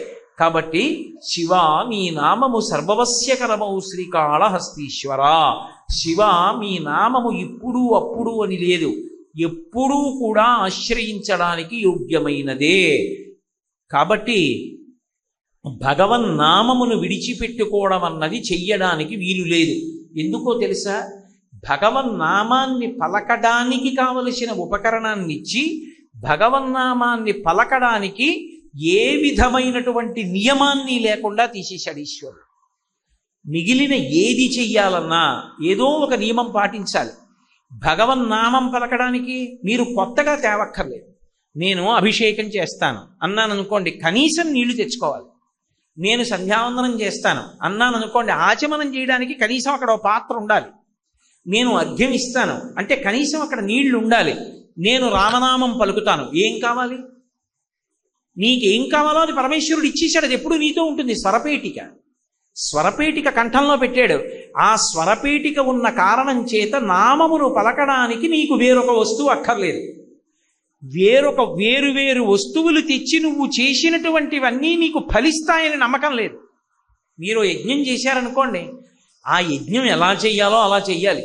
అంతేగాని యజ్ఞం సరిగా చేయకపోతే యజ్ఞం ఫలితాన్ని ఇస్తుందని చెప్పడం కష్టం. ఓ పూజ చేశారనుకోండి, పూజ యందు మనసు నిలబెట్టాలి, అప్పుడే ఫలితం ఇస్తుంది. భగవన్ నామం పలికారనుకోండి, నీ మనసు అక్కడ ఉందా లేదాతో సంబంధం లేదు, నామం ఫలితాన్ని ఇచ్చేస్తుంది. పైగా దేనికైనా ఉపకరణం కావాలి, భగవన్నామం పలకడానికి ఉపకరణం అక్కర్లేదు. కాబట్టి నామము పలకడానికి ఏది అవసరమో దానిని భగవంతుడు ఒక్క మనుష్యుడికి ఇచ్చాడు. అంటే ఆయన ఉద్దేశ్యం ఏమిటి? దీని తర్వాత నువ్వు మళ్ళీ జన్మ ఎత్తడానికి దురదృష్టం లేకుండా ఎంత గొప్ప సాధనం కావాలో అంత గొప్ప సాధనాన్ని నీకు ఇచ్చేస్తున్నాను. కుక్కకుందా, పిల్లికుందా, కోతికుందా? మనుష్యునితో సమానమైన ప్రతిపత్తి కలిగిన ప్రాణులు ఇంకొక రెండు ఉన్నాయి వేదంలో. వాటిని ఏనుగు, కోతి, ఈ రెండు కూడా రెండంచెలలో తింటాయి. రెండంచెలలో ఏ ప్రాణి అయినా తింది అంటే అది ఉత్కృష్ట ప్రాణి అని పేరు. కోతి తిన్నగా నోరు పెట్టి తినదు, చేత్తో తీసుకుని నోట్లో పెట్టుకుంటుంది. అరటిపండు ఇచ్చారనుకోండి, చేత్తో తీసుకుని నోట్లో పెట్టుకుంటుంది, రెండంచెలలో తింటుంది. అలాగే ఏనుగు రెండంచెలలో తింటుంది, తొండంతో పట్టుకుంటుంది, ఎత్తి నోట్లో పెట్టుకుంటుంది. కుక్క ఉందనుకోండి, తిన్నగా వచ్చి నోటితో కలిగిపడిపోతుంది. ఉత్కృష్ట ప్రాణులు అంటారు మూడే. ఒకటి కోతి, రెండు ఏనుగు, మూడు మనుష్యుడు. మనుష్యుడు రెండంచెల్లో తింటాడు. రెండంచెల్లో తినడంలో కూడా చెంచాల వంటివి వాడకూడదు. చేతి యందు అమృత బిందు ఉంటుంది, అందుకని చేత్తోనే తినాలి. కానీ మిగిలిన రెండిటికన్నా కూడా మళ్ళీ మనుష్యుడు అధికుడు. అందుకుని జంతువునాం నరజన్మ దుర్లభం అన్నారు శంకరాచార్యుల వారు. ఎందుచేత? ఆ రెండిటికి స్వరపేటిక లేదు. అవి రామ అనమంటే అనవు, కృష్ణ అనలేవు, శివ అనలేవు, మనుష్యుడు అనగలడు. అనగలిగిన మనుష్యుడు అనడం మానేసి మిగిలినవన్నీ అంటే వాడి కర్మ, వాడిని బాగు చేసేవాళ్ళు దుర్వినియోగం చేసుకుంటున్నాడు. వాడికి మళ్ళీ జన్మలోకి రావక్కర్లేదు.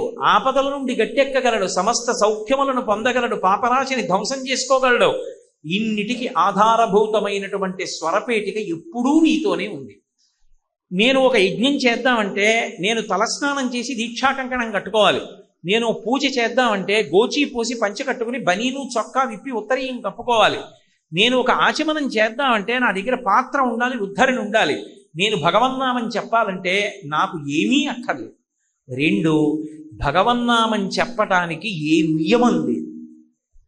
నేను ఇలా ఉంటే నామం చెప్పచ్చా అండి అని అడగడానికి కారణము లేదు. మీరు ఏం చేస్తూ ఉండండి భగవన్నామం పలకచ్చు.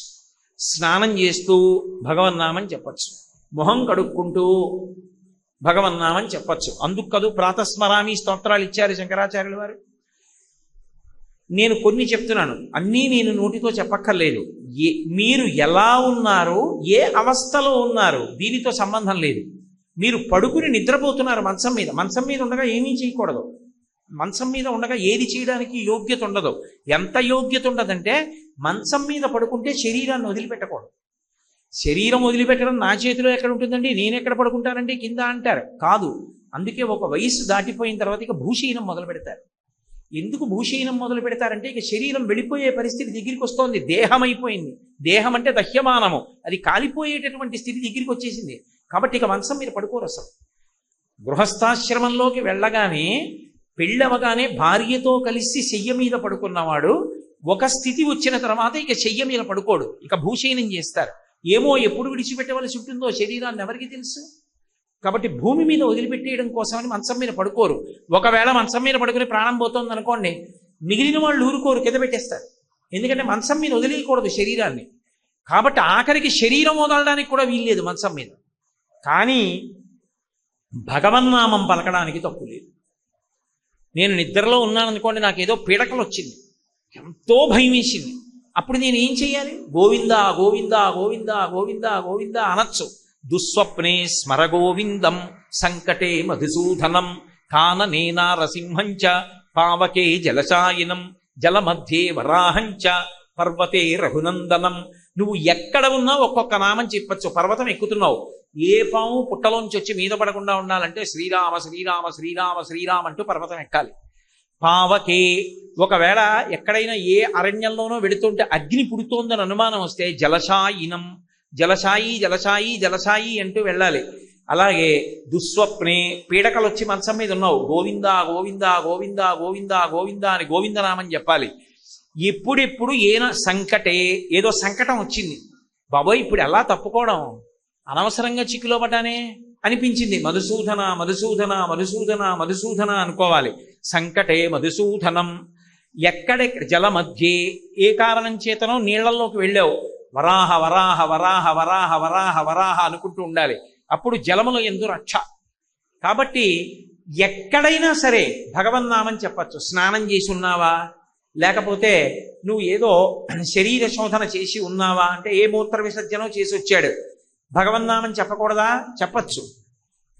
ఆఖరికి స్త్రీ రజస్వలా దోషంతో ఉంది, భగవన్నామం చెప్పచ్చా? చక్కగా చెప్పచ్చు, ఏమీ తప్పు లేదు.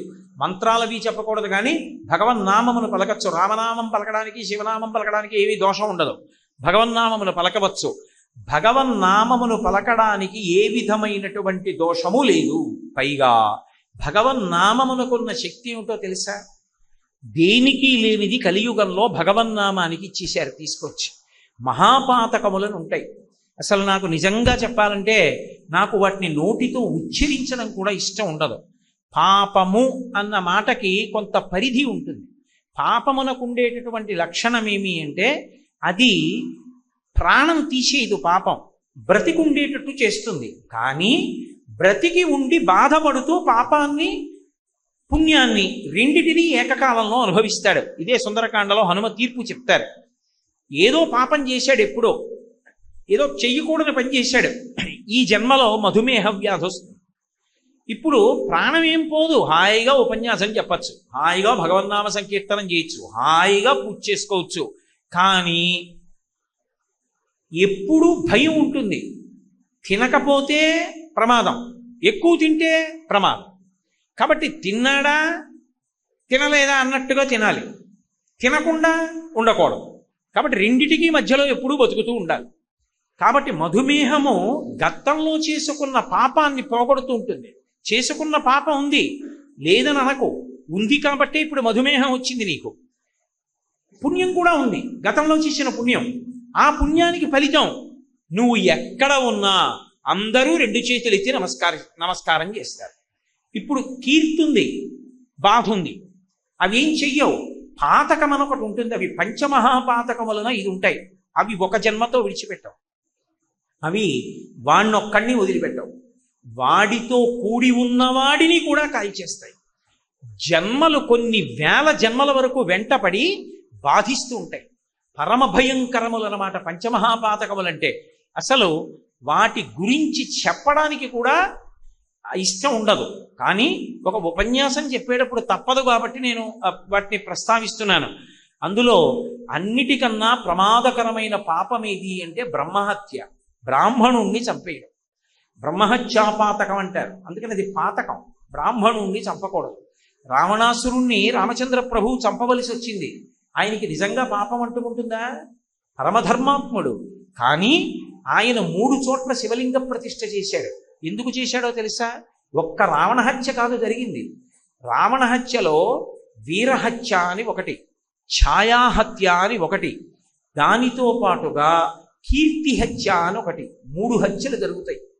ఒకటి బ్రహ్మహత్య. బ్రహ్మహత్య అంటే విశ్రవసో బ్రహ్మ యొక్క కుమారుడు కాబట్టి బ్రాహ్మణుడు చనిపోయాడు, దోషం వచ్చింది. వీరహత్య, అంతకుముందు ఆయన ఒక్క కార్తవీర్యార్జునుడి చేతిలో ఓడిపోయాడు, వాలి చేతిలో ఓడిపోయాడు. వీళ్ళిద్దరి చేతిలో తప్ప రావణుడు ఎవరి చేతిలో ఓడిపోలా. అలాంటి వాణ్ణి చంపేశాడు. కాబట్టి రావణుడు రాముడి చేతిలో చచ్చిపోయాడు. చచ్చిపోయాడు అనేటప్పటికీ ఆయన వీరరసం అంతా చచ్చిపోయింది. ఇంతటి మహాయోధుడు చచ్చిపోయాడు. కాబట్టి ఇప్పుడు వీరహత్య జరిగింది. మూడవది ఉంటుంది ఛాయాహత్య అంటారు. ఛాయాహత్య అంటే కీర్తి. రావణుని యందు ఒక గొప్ప కళాకారుడు ఉన్నాడు. ఏమిటి ఆ కళాకారుడు అంటే, ఆయన శివుడికి పూజ చేసి వీణావాద్యం చేస్తాడు. ఆ వీణావాద్యం చేస్తే పక్షులు కూడా ఆగిపోవాలి, అంత గొప్పగా వీణ వాయిస్తాడు. అంత గొప్ప వైణికుణ్ణి చంపేశాడు, ఒక కళాకారుణ్ణి చంపేశాడు. ఇప్పుడు ఒకణ్ణి చంపిన ముగ్గురు చచ్చిపోయారు. అందులో బ్రహ్మహత్య, వీరహత్య, ఛాయాహత్య అంటారు. ముగ్గురిని చంపడం జరిగింది. కాబట్టి ఇప్పుడు ఈ 3 పాతకములు పోవడానికి 3 చోట్ల శివలింగ ప్రతిష్ఠ చేశాడు. రామేశ్వరంలో ఒక శివలింగాన్ని పెట్టాడు, వైదీశ్వరంలో ఒక శివలింగాన్ని పెట్టాడు, అలాగే మూడవది వేరొక చోట ఇంకొక శివలింగాన్ని ప్రతిష్ఠ చేశాడు. 3 శివలింగాల్ని ప్రతిష్ఠ చేసినటువంటి కారణం చేత 3 రకములైన హత్యలు ఒక్కడిని చేస్తే పోయింది. రాముడు కాబట్టి చెయ్యగలిగాడు, అందరు ఎలా చేస్తారు? కాబట్టి బ్రహ్మహత్య మహాపాతకం. రెండవది శౌర్యము, అది విశేషించి బంగారాన్ని దొంగిలించడం. అంటే మిగిలినవి దొంగిలించచ్చన్న ఉద్దేశం కాదు, బంగారం జోలికి ఎప్పుడూ వెళ్ళకూడదు, దొరికినా ముట్టుకోకూడదు. అందుకే దానం చేసినప్పుడు బంగారం ఎంత గొప్పదో, దొంగిలించినప్పుడు బంగారం అంత భయంకరమైంది. దానం చేశారనుకోండి, పరమయోగ్యుడైనటువంటి వ్యక్తి దొరికి దానం చేస్తే ఎవడు బంగారం దానం చేశాడో వాడి జీవుడి ఖాతాలో అంత పుణ్యం వచ్చి పడిపోతుంది. అందుకే పెద్దలు మాట చెప్తారు, మహాత్ములు దొరికినప్పుడు, మహాకార్యము దొరికినప్పుడు ఆలోచించకుండా బంగారం ఇచ్చేయమంటారు. ఒకప్పుడు చంద్రశేఖరేంద్ర సరస్వతి మహాస్వామి వారు కామాక్షి పరదేవత యొక్క దేవాలయం పైన ఉన్నటువంటి కలశాలన్నీ కూడా బంగారు తాపడం చేయాలనుకున్నారు. హడిలిపోయాడు శ్రీకార్యం. దేవాలయానికి కుంభాభిషేకం చేయడానికి డబ్బు లేదు, ఇప్పుడు కలశలకు ఎక్కడి నుంచి వస్తుందన్నారు. మహాస్వామి వారు బయటికి వచ్చి సత్యదండం పట్టుకుని నిలబడి ఇలా చూశారు. ఎందరో ఆడవాళ్ళు నిలబడి ఉన్నారు. ఆయన అన్నారు, అమ్మా కామాక్షి పరదేవత దేవాలయంకి ఉన్న కలశలకి బంగారు తాపడం చేస్తాను, నీ మెడలో ఉన్న సవరలు ఇవ్వగలవా అని అడిగారు. ఆవిడికి తెలుసు బంగారం ఇవ్వడం అంటే ఏమిటో. అది దొరికే అదృష్టం కాదు, భగవత్ కార్యమునందు ఉత్తముడైనటువంటి బ్రాహ్మణునికి దానం చేసేటప్పుడు స్వర్ణదానం అంత గొప్పది. వెంటనే ఆవిడ తీసి బంగారం పెట్టింది. ఎంత గొప్పదైతే ఆయన అలా అడుగుతారు? ఆయన జన్మలో ఎప్పుడు అడగరు. ఆయన వెంటనే అక్కడ ఉన్న ఆడవాళ్ళు, మగవాళ్ళు గాజులు అవి అన్నీ తీసి ఇచ్చేశారు. అందుకే ఎప్పుడైనా పూర్ణాహుతి జరుగుతోంది అనుకోండి, పెద్దలైన వారు ఏం చేస్తారో తెలుసా? అప్పటికప్పుడు బంగారం దగ్గర లేకపోతే భార్యని ఓ గాజు తీసి ఇచ్చేయమని అందులో వేసేస్తుంటారు. అలా ఎందుకు వేసేస్తారంటే సువర్ణం దానంలో అంత గొప్పది, సువర్ణం దొంగతనంలో అంత ప్రమాదకరం. సువర్ణం దొంగతనం చేశాడనుకోండి, కట్టి కుడిపేస్తుంది కొన్ని జన్మల పాటు. బంగారు దొంగతనం అంత ప్రమాదం. కాబట్టి బంగారమును దొంగిలించుట మహాపాతకం కిందకు వస్తుంది, పాపం కాదు, మహాపాతకం. అలాగే గురువు గారు తన ధర్మపత్నితో కలిసి ఏ మంచం మీద నిద్రపోతూ ఉంటారో ఆ మంచం మీద గురుపత్ని పడుకుని ఉండగా గురువు గారు లేనప్పుడు ఆ మంచం మీద గురుపత్నితో కలిసి పడుకోవడం, అంతకన్నా ఒక్క అక్షరం కూడా ఇక నేను ఎక్కువ మాట్లాడను. గురుపత్నితో కలిసి మంచం మీద పడుకోవడం. నాలుగవది మధుపానం చేయడం, కళ్ళు, సారా ఇలాంటివి తాగడం. ఇవి తాగడం పరమప్రమాద హేతు. అది పాతకం అవుతుంది, అది ఈ జన్మతో విడిచిపెట్టదు, అది జన్మజన్మల పాటు బాధ చేస్తుంది. కాబట్టి మధుపానము అంటే కళ్ళు, సారా ఇటువంటి మత్తు పదార్థములన్నింటినీ సేవించడం. ఇక ఐదవది ఒకటి ఉంటుంది, అది అన్నిటికన్నా ప్రమాదకరమైనటువంటిది. అది ఏమిటో తెలుసా? వాడు ఇలాంటి పనులు చేస్తాడు అని తెలిసిండి కూడా వాడు నా స్నేహితుడిని చెప్పి వాడి పక్కన వాడిని స్నేహితుడని కూర్చోబెట్టుకోవడం. ఏ కారణం చేత చెప్పకూడదు, ఇతను నా స్నేహితుడంటే అనకూడదు. ఆయన ఎవరండి అని అడిగారు అనుకోండి, ఆయన పేరు చెప్పాలి. ఆయనండి ఫలానా, నాతో కలిసి పని చేస్తూ ఉంటారు, లేదా అప్పుడప్పుడు మా ఇంటికి వస్తూ ఉంటారు, లేదా ఎదురింట్లో ఉంటారు అందుకు పరిచయం, లేదా ఆ వీధిలో ఉంటారు అందుకు పరిచయం, నా స్నేహితుడు అని చెప్పారనుకోండి, ఆయన చేసిన పాతకాల్లో ఇంకో వంతు మీకేస్తారు. అది పంచమహాపాతకాలు అంటారు.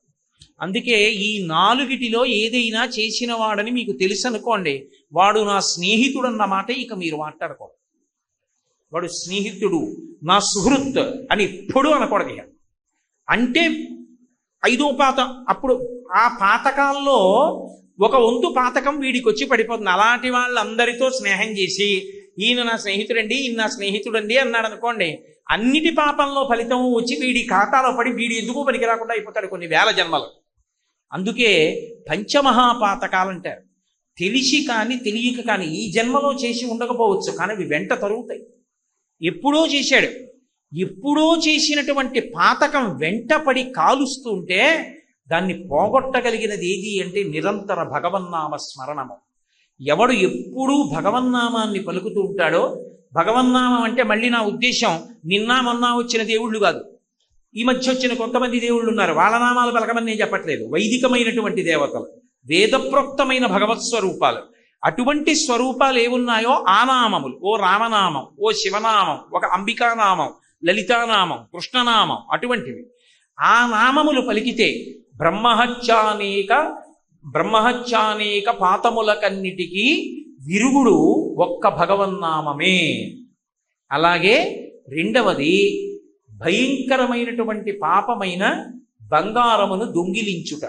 తపనీయ చౌర్య తమసంబునకు సూర్య కిరణముల్ హరినామ కీర్తనములు. అంటే దొంగతనం చేయడం అనేటటువంటి చీకటి, దోషము అంటే సంస్కృతంలో చీకటి అని అర్థం ఉంది, దోషము అంటే పాపము అని అర్థం ఉంది. 2 అర్థాలు ఉన్నాయి సంస్కృతంలో. కాబట్టి తపనీయ చౌర్య తమసంబునకు సూర్య కిరణముల్ హరినామ కీర్తనములు. భగవన్నామ సంకీర్తన చేసిన వాడు ఎవరుంటాడో అటువంటి వాడికి దొంగతనం చేసిన, బంగారం దొంగతనం చేసినటువంటి పాతకం కూడా నశిస్తుంది.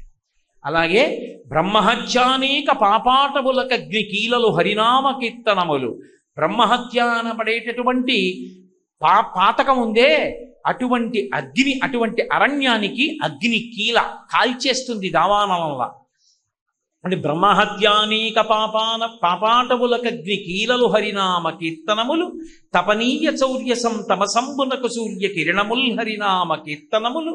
గురుతల్ప కల్మష దురితనాగ సమితికి కేసరుల్ హరినామ కీర్తనములు. గురువుగారు పడుకున్నటువంటి మంచం మీద ఆయన భార్య పడుకునుండగా పడుకోవడం అనేటటువంటి భయంకరమైనటువంటి మహాపాతకం అనబడేటటువంటి ఏనుగుల గుంపులకి సింహం లాంటిది భగవన్నామము యొక్క సంకీర్తనము.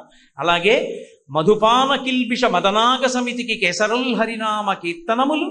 గురుతల్ప కల్మష క్రూరసర్పములకు గేకులు హరినామ కీర్తనములు.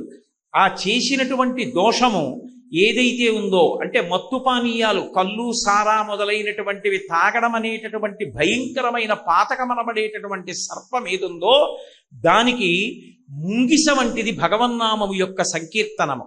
ఈ నామ సంకీర్తన చేత ఎప్పుడో చేసినటువంటి పాతకం కూడా నశిస్తుంది. అంత గొప్పది భగవన్నామ సంకీర్తనం. మహిత యోగోగ్ర నిత్య సమాధి విధుల అరలు బ్రహ్మాది సురలకు అందరాని భూరి నిర్వాణ సామ్రాజ్య భోగ భాగ్య ఖేళనంబులు హరినామ కీర్తనములు. ఎప్పుడు 4 ముఖాలతో వేదం చదువుతూ సమాధిలో ఉండి తనలో తాను శ్రీమన్నారాయణుణ్ణి అనుభవించగలిగినటువంటి చతుర్ముఖ బ్రహ్మగారు పొందగలిగినటువంటి వైభవం కన్నా కూడా గొప్ప అదృష్టాన్ని ఇవ్వగలిగినటువంటిది భగవంతుని యొక్క నామ సంకీర్తనం.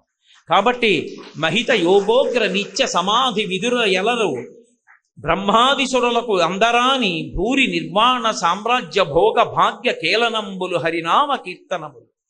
భగవన్నామమునందుండే లక్షణం ఏమిటో తెలుసా? దానికి ఒక గొప్ప లక్షణం. భగవన్నామాన్ని పలికేటప్పుడు భగవంతుణ్ణి పిలుస్తున్నానని పిలవక్కర్లేదు. నేను ఏదో సుబ్రహ్మణ్యనామం పలుకుదాము అని సుబ్రహ్మణ్యుణ్ణి పిలవక్కర్లేదు.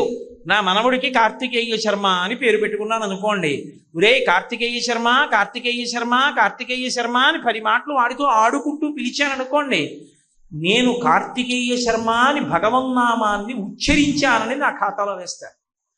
అందుకే భగవన్నామము ఎంత గొప్పదని చెప్పారంటే, బిడ్డ పేరు పెట్టి పిలిచిననైనా, విశ్రామ కేళినైనా, పద్య గద్య గీత భావార్థములనైన కమలనయను తలుప కలుషహరము. అది భగవంతుణ్ణే పిలవక్కర్లేదు. అందుకే పూర్వం పిల్లలకి పేరు పెట్టుకుంటే తప్పకుండా భగవన్నామాన్ని పెట్టుకునేవారు. ఎందుకు పెట్టుకునేవారు అంటే తెలిసో తెలియకో 10 మాటలు పిల్లాన్ని పిలుస్తుంటే భగవన్నామం పిలవడం అయిపోతుంది. పైగా భగవంతుని నామము మీద ప్రీతి అంకురించడానికి దానికి సంబంధించిన విషయం తెలియాలి.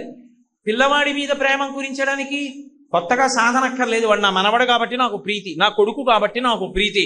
ఏదో నా కొడుకు పేరు షణ్ముఖుడు అనుకోండి, ఒరే షణ్ముఖ, ఒరే షణ్ముఖ అని అవసరం ఉన్నా లేకపోయినా 4 మాటలు పిలుస్తాను. ఎందుకు పిలుస్తాను? వాడంటే నాకు ప్రీతి కాబట్టి. ఏదో నా భార్య పేరు ఈశ్వరి అనుకోండి, ఈశ్వరి ఈశ్వరి అని 10 మాటలు పిలుస్తున్నాను అనుకోండి. భార్యని ఈశ్వరి ఈశ్వరి అని పిలిచి, కొడుకుని షణ్ముఖ షణ్ముఖ అని పిలిచి, కూతుర్ని శ్రీవల్లి శ్రీవల్లి అని పిలిచి, మనవణ్ణి కార్తికేయ కార్తికేయ అని పిలిచి, మనవరాల్ని శ్రీకరి శ్రీకరి అని పిలిస్తే ఒక రోజు మొత్తం మీద నీ కుటుంబ సభ్యుల్ని పిలవడానికి నువ్వు ఎన్ని మాటలు పిలుస్తావు? కోడల్ని ఏదో కోడల్ని భగవన్నామం ఉంటే ఆ భగవన్నామంతో పిలుస్తున్నావు అనుకో, అప్పుడు ఎన్ని మాటలు భగవన్నామం నీ నోటితో నువ్వు ఉచ్చరించినట్టు? అన్ని మాటలు భగవన్నామం. నువ్వు భగవంతుణ్ణి కాదు కదా పిలిచింది, నీ పిల్లల్ని కదా పిలిచావు. భగవన్నామం పిలిచిన ఫలితం ఎందుకు ఇవ్వాలి నీకు అని అడగరు.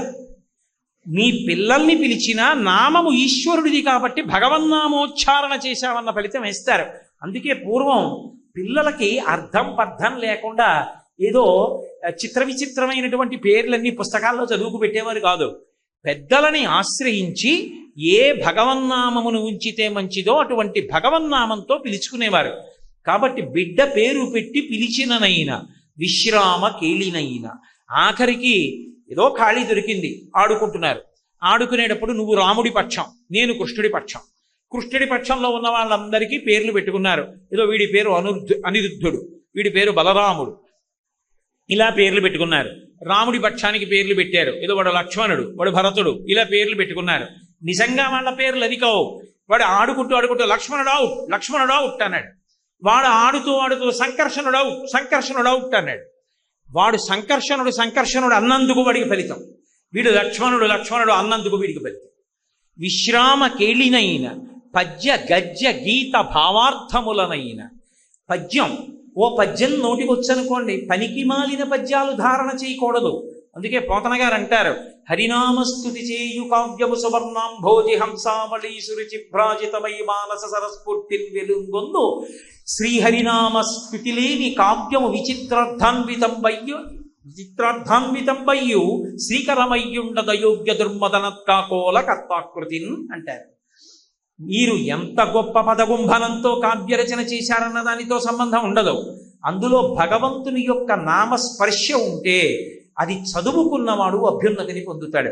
అది లేకుండా కేవలం పదగుంభనంతో ఉందనుకోండి, దాన్ని చదువుకోవడం వల్ల ఉపయోగం ఉండదు. భగవన్నామము యొక్క కీర్తన కలిగినటువంటి కావ్యము హంసలు వచ్చే మానస సరోవరం లాంటిది. భగవన్నామం లేకుండా ఏదో అర్థం పర్థం లేకుండా కాసేపు పాడుకోవడానికి చదువుకోవడానికి రచన చేసినటువంటి పద్యాలు ఎటువంటివి అంటే, పిండాలు పెట్టేటటువంటి రేవుకొచ్చే కాకులు ఎటువంటివో అటువంటి పుస్తకాలు అవి. కాబట్టి భగవన్నామమునకు అంత గొప్ప ఉంది. బిడ్డ పేరు పెట్టి పిలిచిననైన విశ్రామ కేళినైన పద్య గద్య గీత. ఏదో గద్య, ఒక గద్య చదువుకున్నాడు ఒక ఆయన, ఆ గద్య నిండా భగవన్నామాలు ఉంటాయి. మా చిన్నతనంలో చదువుతూ ఉండేవారు. శ్రీ వెంకటేశ్వర ఆర్తులకు అభయంకరుడవు, సంసార సర్పదష్టులందెర్ప గరుడధ్వజుండవు, పాపమును మొసలిచే పట్టుబడిన వారి బాధలు మంప చక్రాయుధుండవు అని, ఆ సంసార సర్పదష్టులందెర్ప గరుడధ్వజుండవు అని ఆ నామాలన్నిటితోనూ కూడుకున్న గద్య ఉండేది. ఆ గద్యంతా చదువుకునేవారు. చదువుకుంటే దాని నిండా భగవన్నామ సంకీర్తన ఉంది. అది వాణ్ణి కాపాడుతుంది. పద్య గద్య గీత, ఆఖరికి అది పాట అయినా సరే ఆ పాట నిండా భగవత్ తత్వము ఆవిష్కరింపబడింది. ఇప్పుడు ఆ పాట పాడుకున్నాడు, ఏదో నాలుక మీదకి వచ్చింది. పాటకున్న గొప్పతనం ఏమిటో తెలుసా? మీరు ఆ పాట విన్నా, ఆ పాట ఎవరో పాడినా అది మీకు నచ్చింది అనుకోండి, మీరు లోపలికి వెళ్ళినా కూడా మీ నోట్లో అదే పాట పలుకుతూ ఉంటుంది. ఏదో హిమగిరి తనయే హేమలతే అని కీర్తన విన్నారు, లేకపోతే కంజదలాయతాక్షి కామాక్షి అని ఓ కీర్తన విన్నారు. అద్భుతంగా పాడింది గాయని. ఇప్పుడు మీకు తెలియకుండానే మీరు ఇంటికి వెళ్ళిపోతున్న కంజదలాయతాక్షి కామాక్షి అని పాడుకుంటారు. పాట నోటితో భగవత్ సంబంధంది పాడినా కూడా అది ఈశ్వరుడి యొక్క నామాన్ని పలకడమే. పద్య గద్య గీత భావ అర్థములనైనా, ఏమండి ఆ పద్యానికి అర్థం నాకు తెలియదు, కానీ ఆ పద్యానికి అర్థం ఇదండి అని అక్కడ రాసి ఉంది, అది చదువుకున్నప్పుడు భగవన్నామం పలికాడు, అర్థంలో పలికాడు, చాలు రక్షింపబడతాడు. పద్య గద్య గీత భావార్థములనైన కమలనయను తలుప కలుషహరము. భగవన్నామం పలకడం అన్నది ఎప్పుడెప్పుడు పలకడం అలవాటు కావాలి అని అడిగారు.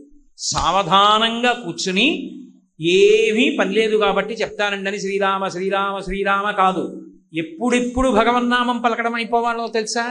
కూలిన చోట, కొట్టబడి కుందిన చోట, మహాజ్వరాదులం ప్రిలిన చోట, సర్పముఖ పీడలు పొందిన చోట, ఆర్తులై తూలిన చోట, విష్ణు భవదూరిని పేర్కొనిరేని ఆ కాలుని యతనావితతి కానరు పూనరు దుఃఖభావముల్. కూలిన చోట అలా వెళ్ళిపోతూ రాయి తనుకు పడిపోయాడు. ఆ కూలిపోయిన చోట పడిపోయేటప్పుడు రామ అనో, శివ అనో, శంకరా అనో అనడం రావాలి, అలవాటైపోవాలి. కూలిన చోట, కొట్టబడి కుందిన చోట అలా వెళ్ళిపోతున్నాడు. గడప తలకి ధన్మం తగిలి పడిపోయాడు. పడిపోతూనే శంకరా అన్నం అలవాటైపోవాలి.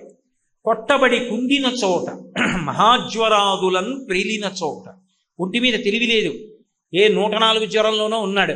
ఆ జ్వరంలో కూడా భగవన్నామని చెప్పేస్తున్నాడు అనుకోండి, నిద్రలో కూడా భగవన్నామని చెప్పేస్తున్నాడు అనుకోండి, వాడు తరించిపోతున్నాడు అని గుర్తు. మహాజ్వరాదులం పెరిలిన చోట, సర్పముఖ పీడల పొందిన చోట అలా వెళ్ళిపోతున్నాడు. బొస్సుమని పాము వచ్చి పడగిప్పింది. అప్పుడు కూడా గభాలన నోటి వెంట శంకరా అనో, రామా అనో నోటి వెంట రావాలి. సర్పముఖ పీడలు పొందిన చోట, ఆర్తులై తూలిన చోట. గొప్ప ఆర్తి అంటే ఏదో అమ్మ బాబోయ్ ఇది జరుగుతుందా, ఇది జరుగుతుందా అని ఊగిపోతున్నాడు. ఆ ఊగిపోతున్నప్పుడు కూడా భగవన్నామం గుర్తు రావాలి. అలా గుర్తొస్తే ఆర్తులై తూలిన చోట విష్ణు భవదూరిని పేర్కొనిరేని భగవంతుడి యొక్క నామం పలకడం అలవాటైతే ఆ కాలుని యాతనావితతి కానరు. అసలు యమధర్మరాజు యొక్క దర్శనం అటువంటి వారికి ఉండదు. ఎందుకో తెలుసా? వాడికి గడప తగిలి పడిపోతే భగవన్నామని చెప్పడం అలవాటు, వాడు తూలి పడిపోతే భగవన్నామని చెప్తాడు, పాము కనపడితే భగవన్నామని చెప్తాడు. ఇన్ని చెప్పిన వాడు ప్రాణం పోయే ముందు వాడికి ఊపిరి అందక, ఊపిరి లోపలికి వెళ్ళక, లేకపోతే లోపల ఊపిరి బయటికి వెళ్ళక, గుటక పడక, కళ్ళు కనపడక, చెవులు వినపడక, భటులు కనపడుతుంటే భయపడిపోయినటువంటి సందర్భంలో ఈ అలవాటు మీద భగవన్నామని చెప్పాడు అనుకోండి. ఇప్పుడు ఆఖరణ భగవన్నామని చెప్పి వాడు ఎక్కడికి వెళ్తాడు? భగవన్నామం పలకగానే ఇక యమదూతలు కనపడరు, వెళ్ళిపోతారు, భగవత్ పార్షదులు వస్తారు. అందుకే ఆ కాలుని యాతనావితతి కానరు, ఇక యమధర్మరాజు కనపడడు. పూనరు దుఃఖభావముల్, అటువంటి వారికి దుఃఖములుండవు. భగవన్నామ సంకీర్తనము అంత గొప్పది. అందుకే ప్రాణం పోయేటప్పుడు భగవన్నామని చెప్పగలిగితే అంతకన్నా అదృష్టవంతుడు లోకంలో లేడు.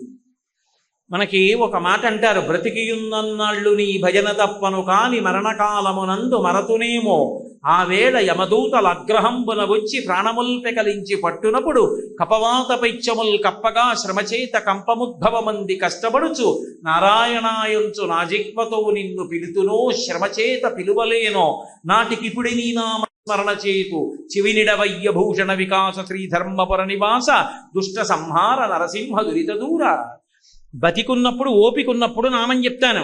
ఆ రోజున చిట్ట చివరన ఆఖరి ఊపిరిలో ఆగిపోతుంటే కపవాత పైత్యములు కప్పేస్తే భయంకరమైన యమదూతలు వచ్చి పాశాలు వేసి ప్రాణాల్ని ఉగ్గడిస్తుంటే నారాయణాయంచు నా జిహ్వతో నిన్ను పిలుతునో, శ్రమచేత పిలువలేను. అప్పుడు పిలవగలనో పిలవలేనో నాటికిప్పుడు నీ నామస్మరణ చేతు. ఇప్పుడే చెప్తున్నాను, నారాయణ నారాయణ నారాయణ ఇప్పుడే అంటున్నాను, చెవి ఒగ్గి విను.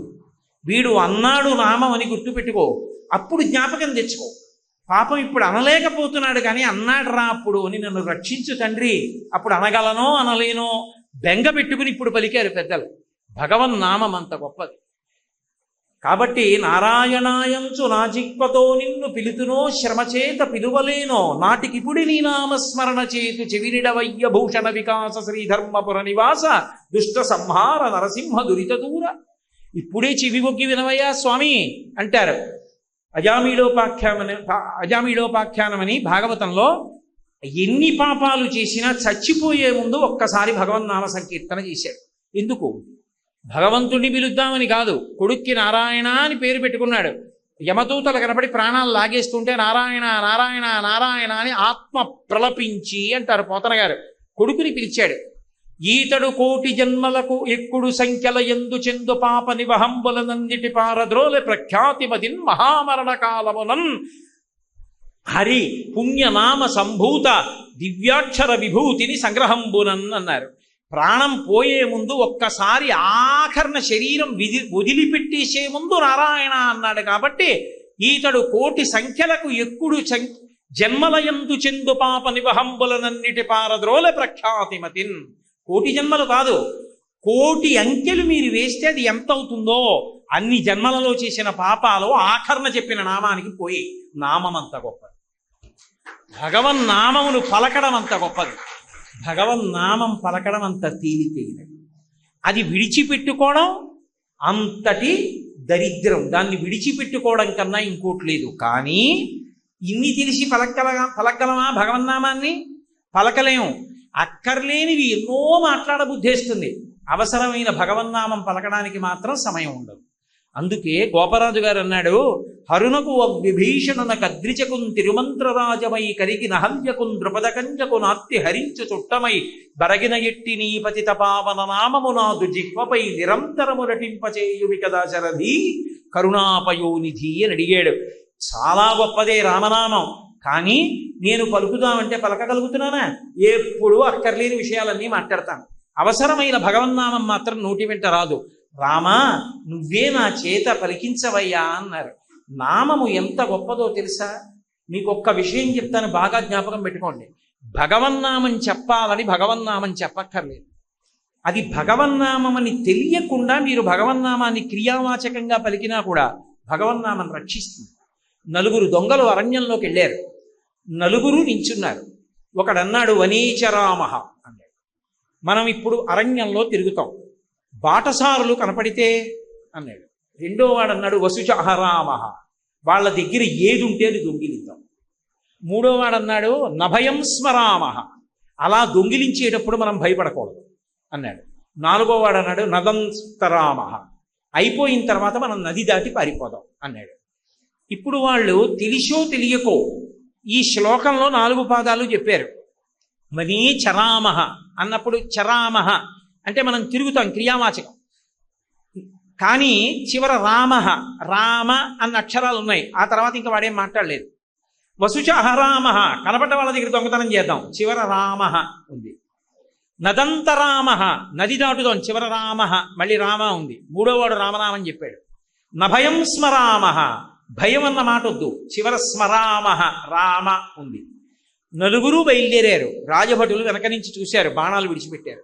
నలుగురి గుండెల్లోనూ వీపులోంచి గుచ్చుకుని ప్రాణం వదిలేశారు. నలుగురు వైకుంఠానికి వెళ్ళిపోయారు. ఎందుకు వెళ్ళిపోయారని అడిగారు. వాళ్ళు చెప్పింది ఏమిటి? మనం అడవిలో తిరుగుదాం, దొంగతనం చేద్దాం, భయం అన్న మాట వద్దు, నది దాటి పారిపోదాం. కానీ వాళ్ళు చివర అన్న మాటలలో ఆఖరణ రామహ రామహ రామహ రామహ ఉంది. చివర వాళ్ళు పలికిన మాటలలో రామ ఉంది కాబట్టి వాళ్ళ పాపాలు పోయి అమృత బీజము చేత కవాటములు పూసుకున్నాయి. అందుకని వాళ్ళ పాపం లేదు, వైకుంఠానికి తీసుకెళ్ళిపోమన్నాడు. ఏమండి, భగవన్నామానికి అంత శక్తి ఉంటుందా? ఏమిటి, తెలియక పలికినా అంత ఫలితాన్ని ఇచ్చేస్తుందా? పని తెలియక తాగేశావు, చంపడం మానేస్తుందా? అగ్నిహోత్రం అని తెలియక ముట్టుకున్నావు, కాల్చేయడం మానేస్తుందా? ఊబి అని తెలియక దిగబడ్డావు, కూరుకుపోవడం మానేస్తుందా? భగవన్నామము అని తెలియక పలికినా కూడా అది దాని అమృతత్వాన్ని ప్రసరించేస్తుంది. నామము నామమే. అందుకే ఈశ్వర నామాన్ని పలకడం కన్నా భగవన్నామ సంకీర్తనం చేయడం కన్నా గొప్పది లేదు. కానీ ఒక్క విషయంలో పొరపాటు పడవద్దు అని చెప్పారు. ఏమిటో తెలుసా? ఇప్పుడు ఎందుకండి భగవన్నామం రిటైర్ అయిపోయిన తర్వాత పలుకుతాం, చచ్చిపోయే ముందు భగవన్నామం చెప్తే సరిపోతుంది కదా అజామీలుడిలాగా అంటావేమో. మితిలేని జగము దాల్చిన అతడొక్కడి మనములోన అనగెడువాడే. ఆయన మితిలేని సమస్త జగములను దాల్చినటువంటి వాడు. గతంలో అభ్యాసం లేకుండా మరణకాలంలో భగవన్నామం ఎందుకు వస్తుంది? రాదు, భయంతో చచ్చిపోతాడు. కాబట్టి ఆ నామాన్ని పలకడం అభ్యాసం చేసుకో. అభ్యాసమునకు తేలిక మార్గం ఇది. భగవన్నామ సంకీర్తనం ఎక్కడ జరుగుతుందో అక్కడికి వెళ్ళు. ప్రయత్నపూర్వకంగా సంకీర్తన జరిగే చోటికి వెళ్ళావు. అందుకే ఎక్కడికి వెళ్ళండి భగవన్నామ సంకీర్తన మండలి అని ఉంటుంది. ఏదో లలితా సహస్రనామ సంకీర్తన మండలి, విష్ణు సహస్రనామ సంకీర్తన మండలి, రామనామ సంకీర్తన మండలి, లేదా భగవన్నామ సంకీర్తన మండలి. తెలియనివ్వండి, తెలియకపోనివ్వండి, దేవాలయం ఉన్న చోటికి వెళ్ళి నామం చెప్తే విపరీతమైనటువంటి విశేషం. చక్కగా భగవంతుని యొక్క వాహనం వెడుతున్నప్పుడు ముందు నామం పలుకుతూ వెళ్ళడం, సంకీర్తన చేయడం, నృత్యం చేయడం, దేవాలయంలో కూర్చుని అందరూ కీర్తన చేయడం, ఇది అలవాటు కావాలి. ఆ అలవాటు మనని కాపాడుతుంది. భగవన్నామ వైభవము ఎంత గొప్పదో, ఆ నామముని మన అందరం కూడా ఎందుకు పలకాలో ఇవాళ మీకు ఆ భగవన్నామ వైభవము అన్న విశేషం గురించి నా చేత పరమేశ్వరుడు పలికించినంత మేర పలికాను.